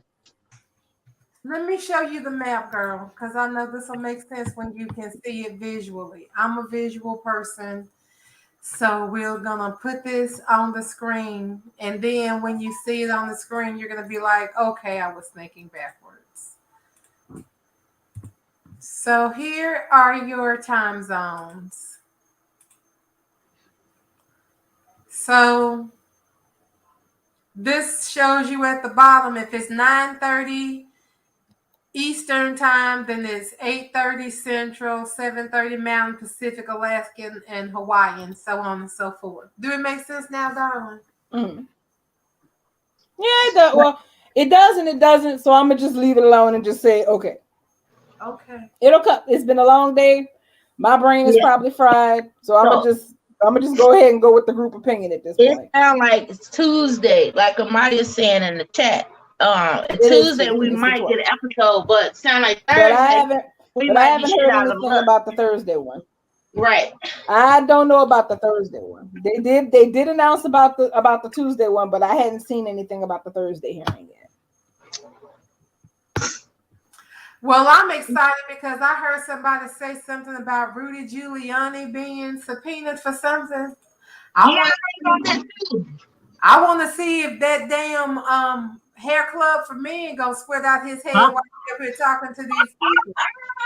Because he was loose, ain't he? If he answer that subpoena, I'll be damn dipped and died if he actually answers that subpoena. He done, ever since he done left New York, that man done lost his natural mind. Well, he wasn't all in New York. They tried to warn us a long time ago about Rudy. But he flew under the radar for so long that it wasn't even funny. Who knew that he would come out like this, though? He was talking about all that mess while he was in that chair. He was like, ooh, I mean, we all knew he was a drunk, but I was never gonna hold just being a drunk against him. But then all the shit that went along with him being a drunk is another story. I guess so God just must not love us. Maya said spoilers dropping on Tyra page. I'm there. To the Twitter. Okay, let's see. What we got, Tara? Okay, let's see. Okay, she dropped the Deacon and the Taylor spoiler picture. I should have dropped that when Amaya dropped it. Y'all know we could have trumped them on that tonight if just one of us had posted that picture online before she did. We gotta start start beating terror to these things when we get them ahead of time. Don't let nobody else take out y'all. That was ours. All I know is I'm gonna sit in the tag and be chaotic behind that picture though. I say why not? The shit on this here picture. Let's see. Oh wait, her picture is way bigger, so let's see. You know what? I'm gonna go ahead and be petty Betty and say it like Cher said in Clueless. People with their legs cross pointing to each other is an unequivocal sex sign. Thank you. Thank you.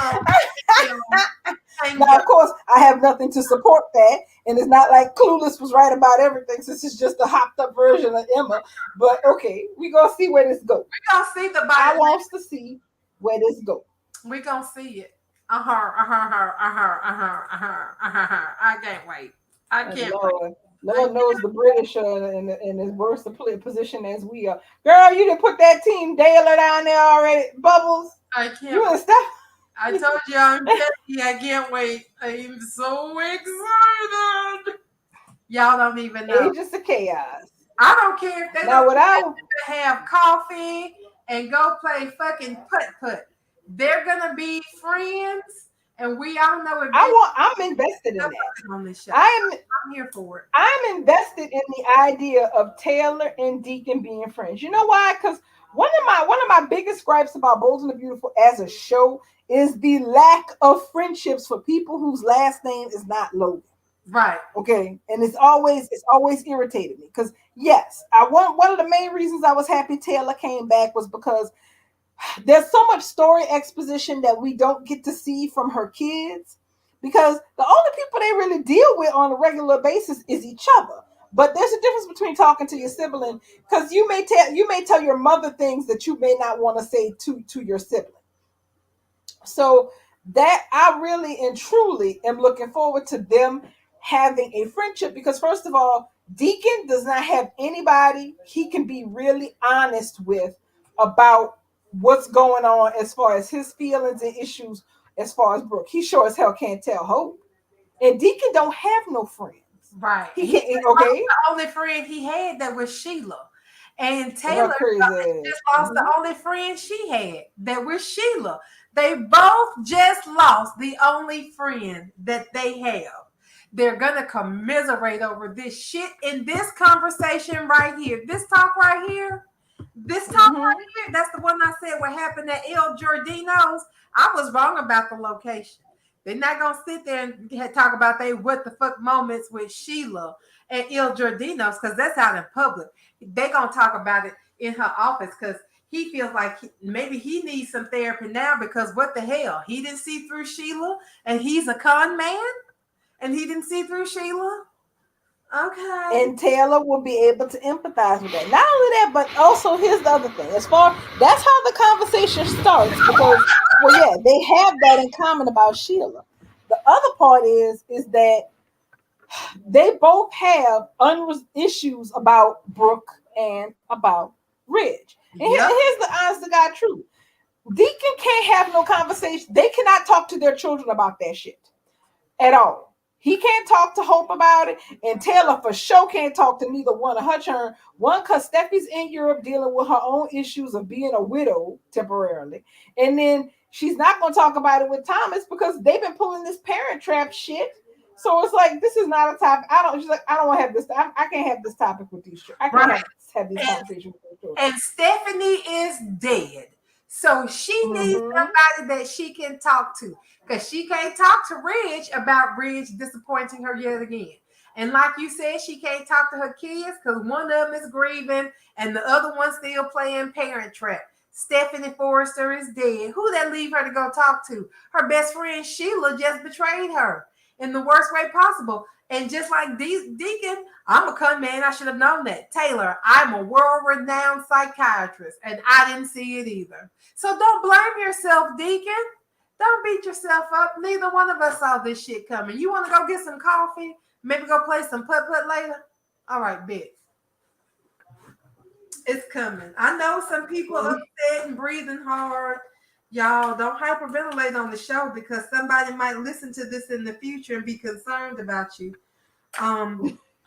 But yeah, at the very least, well, also not only that, but just like today, where we really had to see Taylor and Jack interact to really get a feel for it. The same kind of thing applies to this because even more so in this case because to say that Taylor and Deacon both been a part of the canvas for all of this time, even when they were both on the show at the same time, I don't recall them having two words to say to each other for the most part. They never really. So we really, it don't make no sense.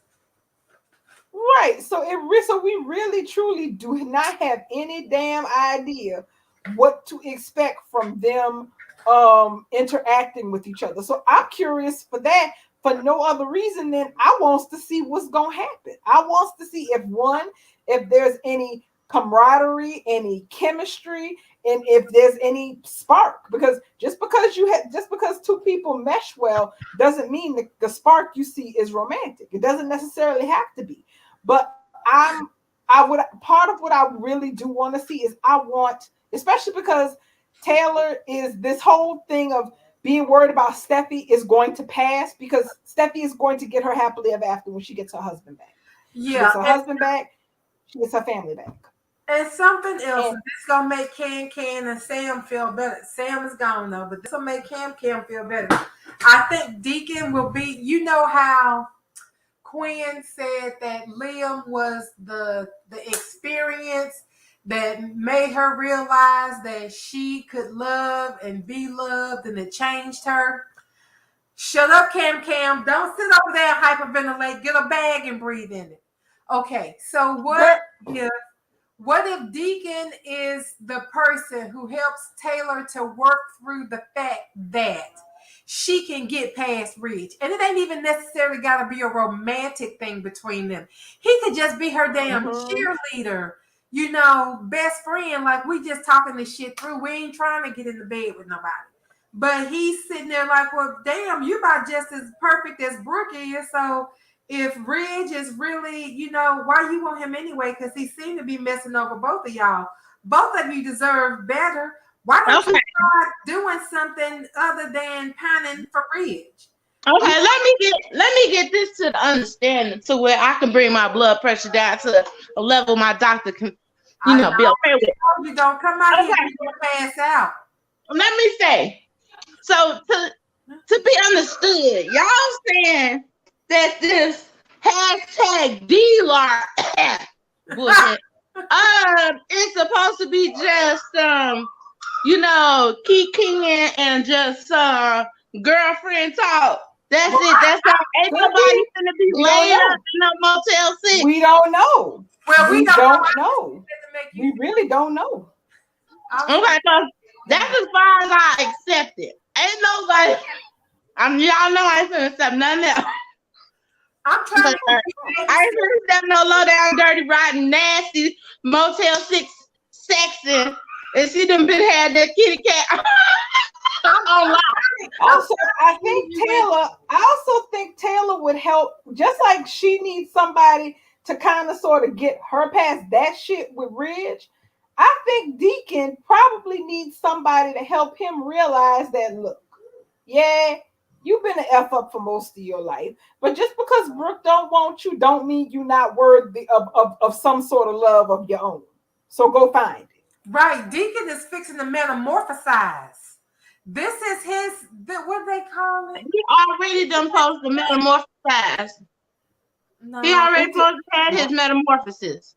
No. Metamorphosis? What metamorphosis? He done metamorphosis the first time he done bust on her. So my whole thing is, he done got away from his life of crime and being a low down, dirty, rotten scoundrel when he got with Bridget, right? So that's supposed to be his first metamorphosis. Then he's supposed to did it again when he got with Brooke. So now he needs to. How many sides do this man need to change before? Okay. No. That was okay. No. There was no metamorphosis with Brooke or Bridget because he got with Bridget because he was in love with Amber. That was the only. Just because he said it is bullshit. He married Bridget because he was in love with Amber. That's what I just said. He ain't never changing. So why would he get with Taylor for a change? He ain't changed all these times. No. You say, see, but that's the thing. Your brain is already going get with. He not getting with nobody. He's going to counseling because he obviously realizes something is not right upstairs in his head about how he deals with things. That's why people go to a counselor because they can't deal with some shit on their own. That's what sends everybody to a shrink's office. So I think that's what he told Hope that he found, just like people found Jesus in jail, he found that. Isn't that what he told Hope when he got out of jail? It was her letters that helped him find that. Well, yeah, but that's a whole different type of thing. That's trying to be in your a grown kid's life, to be somebody that can actually be with your child. Because keep in mind, Deacon was completely kept out of Hope's life her entire life because of all that shit that went down and all the stuff that he was involved with. But him trying to find a way to relate to his grown daughter who's already grown up without him so he can be a part of her life, get to know her, get to know her children. That's not the same thing as him thinking he's Deacon away from Hope because a small dick energy Ridge could not fathom her having a solid co-parenting relationship with him while he was around. That's why she got rid of Deacon. That's why he became this big fat wolf. That is not why. Because Bridge was happily married to Taylor when all that bullshit went down. She got rid of Deacon because that was the price for the Forrester family forgiveness for her stabbing Bridget in the back. She couldn't keep Deacon around and keep a relationship with her daughter. That was not happening. It was also because of Ridge, darling. Because Ridge was with Taylor. She replaced Deacon and put Ridge in his place. That was also the agreement. But Ridge was with Taylor. He was not available when all this went down, and she expelled Deacon from Hope's life and kept him out. The only man who was really Hope's father, aside from Deacon, though he wasn't allowed to be around, was Nick. Exactly right. Was Nick. But Riz was calling all the damn shots. And that's what I never understood. Okay. Like I always say, I digress. We'll see what happens. I just don't still think it's not going to be anything other than that. But like y'all said, it ain't got to go that far. It's right. It could be just some groundbreaking, therapeutic, rude awakening for both of them. It could be. We'll see. And that's the thing. And it's also and it's not just limited to the dating pool. One of Bold's main issues is because the cast is so small and everybody has already dated or married everybody else. There's also a limited supply of who people can talk to about what their issue is. There is literally no one on the canvas that Taylor can have a frank conversation about Ridge's trifling ass with. And there's no one on the canvas for Deacon to have a frank conversation about Brooke with. Those people don't exist because the entire canvas is up either one or both of their asses, except for the other one. That's true. I agree with that. Taylor is going to monopolize her time with this man because he saved her daughter's life. Now, I go with that. And then it might come into fruition about all this stuff with Sheila. I agree with that. But for him to try to get with, I don't know who said in the comments, I think it might have been Renee, but to get with Taylor as a ploy to get Bridge or to get just Brooke upset, hell no, I ain't going for it. Don't be using No. Brooke, first of all, Taylor is never going to date nobody just to get Ridge's goat. That's out of the question. That's some shit Brooke would do. Taylor not doing that. When I say that about the possibility of Deacon and Taylor being something, I don't mean in the sense that the characters are gonna be with each other for the purposes of getting back at their exes. I'm saying that regardless of whatever reason they connect, whether it's because they're patient client, they've gotten friendly, if it ever got romantic, doesn't matter what the reason is. Bridge is going to have a problem with it no matter what. They won't care what the reason is because that's the kind of trifling ass people Bridge is. That's just how they are. They will have a problem with it no matter what the reason is. If they walk into Il Giardino and and Taylor and Deacon are sitting there having lunch, chatting it up and kiki it, they would have a problem with it. They just want to know, what are y'all two doing here? Why is it your business? We sitting here eating food. What the hell are you doing? Because that's just how they are. Because that's how petty and small Brooke and Ridge are as individuals, but even more so as a couple. They even worse like when they together. That's true. That's hella true. Oh wait. No, I haven't seen any. Now before I forget, because it looks like we get late. I need to talk about Young and the Restless for a minute. Go, okay. You got 2 minutes. Go. Okay. Here's my first of all one. I want Adam to burn Newman Enterprises to the ground, and from the day ahead for Canada, he done with them. He's not worried about trying to get back in that seat that Victoria then got back from under him. He tired of his daddy, he tired of Victoria, and he wants them both to go down. And I am here for it. I don't care. Hell yeah, Team Adam. Exactly. I don't care who he got to get in bed with to make this happen. I want them done in because they make me sick. Sick of them. All I'm of them. tired. Oh. And Nikki, and here's the thing, Nikki ain't no better. Nick is not really much better because Nick can acknowledge the toxicity about what his family does, but he's not gonna do shit about it. He just gonna be like, yeah, it's a shame it's like that. Anyway, Victoria, what you want to do next? Like, bro, you make me sick. Victoria thinks she big and bad now. She ain't. Well, I have a theory based on tomorrow's episode. I have a theory, and the theory goes like this. Let me see if I can make this last 60 seconds work. Victoria is stupid, and Billy is dumber than Victoria. So Billy is going to end up recreating the same situation that he had with Chadscom with Chancellor Winters. The exact same situation. He is going to recreate it. He is going to do something that Victoria wants him to do, and he is going to put the entire company in the line of fire with these stupid ass podcasts that he doing, and it's going to result in the exact same damn problem. Because this time, though, the problem is not going to be that Adam and Victor have gotten a hold of something and basically made the truth turn into a lie. I say that the soap guys are going to fix Victoria's ass and make a lie into the truth. I say that it's going to turn out that Ashlyn suddenly does have cancer for real. Now that would be interesting, but I don't think Wow. having cancer for real this time. You gonna see tomorrow when you watch tomorrow's episode. Pay real close attention to how. Oh, good night, Can. Pay real close attention to how Ashlyn is acting when he is alone, and then look at the preview for next week as well. Or if you go over to Yogi Sharon Champagne's page, you can see it. I think that there is something honestly wrong with him potentially, because think about it. If he turned up with cancer now, all of a sudden, a whole lot of leverage that a certain asshole stuck-up bitch from Newman Enterprises thinks she got don't look so good all of a sudden.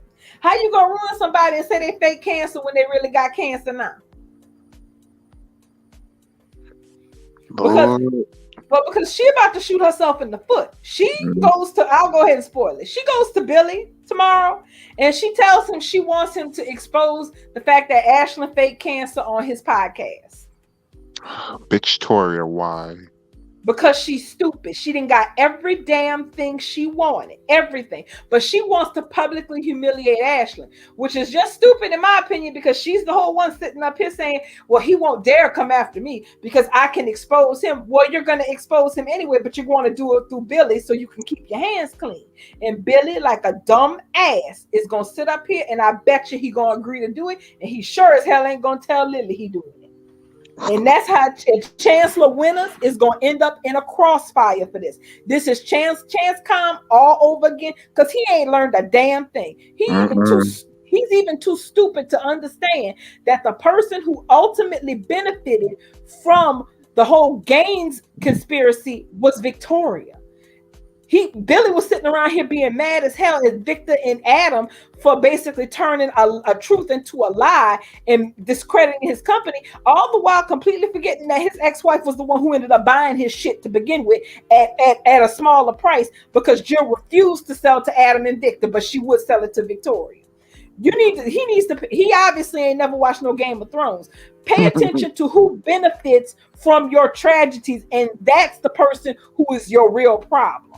Yeah. But he doesn't do that with Victoria. The same thing applies with Newman Media. When he was up there playing drunk and Sally was keeping an eye on the whole thing and reporting it back to Adam, nothing ever came of it as far as Adam was concerned. He didn't make any moves for it, but Victoria was certainly able to use that as proof that Adam was too immature to be trusted on his own and get her daddy to sell Newman Media to her. She continuously benefits off of Billy Abbott's stupidity, and he too damn dumb to see it. And that's gonna be the nail in him and Lily coffin, which will just make me laugh because I don't like them together no way. Because Lily act 3 times as stupid with him as she did with Kane Ashby. You ain't lying. I don't even want to talk about Lily's dry ass. She could have left with Kane, really. She really could have left with Kane. And the show would have been better off because she really is not acting like the progeny of Drusilla Barber and Malcolm Winters. Because that's who her mom and dad is. She but she don't even act well. Sometimes she do act like she was raised by Neil because he had them damn goofy ass moments from time to time too. But he would never as insufferable as this damn Lily Bell fucking Winters Ashby is. I can't stand this little girl. But that's my thing. She's sitting up here trying to plan on how to get a hotel and all this other bullshit. I'm sitting over here like, girl, you need to pay attention to that stupid ass man who talking in the dark. He about to, and you done sat up here and got your damn brother to dump his company in with this shit that you don't even own. You're just the CEO because Jill decided you're the CEO, just like Jill can decide that you're not the CEO whenever she feels like it. And you done sit up here, got your brother and your cousin all mixed up in this bullshit too, and you ain't keeping an eye on Billy Rogue ass. Girl, you about to be, because I guarantee it is, if Billy, it cannot resist. He gonna go ahead and do this, and it's gonna put Chancellor Winters in a bad spot. And the first damn thing out of Jill's mouth is probably gonna be, what the hell were you doing while he was doing this bullshit? I'm waiting. I'm putting Monopoly money on that shit. But that's all. But yeah, I had to get that out because I'm sorry. The Newman family minus Adam has been working my last nerve all week long. They make me sick. The only reason I can tolerate Nicholas is because he really ain't trying to get re-involved with this shit. He really ain't trying, but they keep pulling him in, talking about some, well, Victoria really would like to have you in this position, and you've been thinking about it. I think it would be great if you got re-involved in this shit that ran you crazy and destroyed your family the last 12 times you did it. And he actually and I find yeah, and he is, and based on the conversation that he's supposed to have with Sharon tomorrow, yeah, he's going back, which is just insanity. But I find it hilarious. It's symmetry. Just as he's ready to check back into the Bates Motel, Adam is completely done and say, I'm staying out. And I suspect that the spoiler that's already out next week about him making a sacrifice to help Sally is that he will choose not to go back to Newman Media because he doesn't want the CEO job. One, he already said, basically gonna say tomorrow that he's done trying to prove to Victor that he's worthy because he knows that that's futile. And he's right, it is. It's completely futile. He's sitting up, and I saw what you said today, Bubbles. You're right. He talking about that give it time. What you mean give it time? Adam ain't got no more organs to give away to these assholes. I'm like, fuck y'all, give me my damn kidney back. I'm sorry, Faith. I ain't got nothing against you, but your raggedy ass family owe me. Y'all exactly. Kidney, or you owe me my fucking $500 million. Bring me my bag. Count me my coins that everybody else got. So all this, right? And so let me. And the conversation Nikki and Victoria have tomorrow will make you nauseous. But we already know Nikki already hate Adam, and we already know Victoria. And Victoria basically busts down what the point of having Adam at Newman Media is. It is to keep him more or less contained. Because if they keep him in a CEO position at Newman Media, that means he's in the family, but he's out of upper management, and he can't affect anything that happens at Newman Enterprises because he still has to answer to Victoria, which is exactly why I always felt Victor selling the company to her was a complete betrayal to Adam from fucking jump, and it never should have happened. He sold the company to her and put Adam directly under her thumb, which is where he wanted him to be. But I'm looking forward to Ashland losing his mind and going ape on them, and I'm looking forward to Adam helping them. Now, I do want to see what's going to happen with Sally and Adam because she's about to get a real taste of that dark side that she's heard so much about from every citizen in Genoa City who will talk about it. But she's about to get a taste of what it actually looks like in real time. So that will be interesting. I hope their relationship make it because they cute. Me too. Okay, well, on that note, we're going to go ahead and tap out and go home. Tomorrow is Friday. I have not seen anything about a bold live tomorrow. Y'all know Casey like doing shit at the last minute these days because they've been busy. So if they plan something, we probably won't know till tomorrow. But if they don't plan anything, we will do this again tomorrow night at 7. Exactly. I will definitely see y'all tomorrow. And I'll definitely see y'all tomorrow. And hopefully we have something interesting to talk about from the good stuff tomorrow. Because we're going to end up spending a good chunk of time talking about the bullshit at that damn pool party. I can see it now. Already. Y'all have a good night. Good night, you guys. Bye.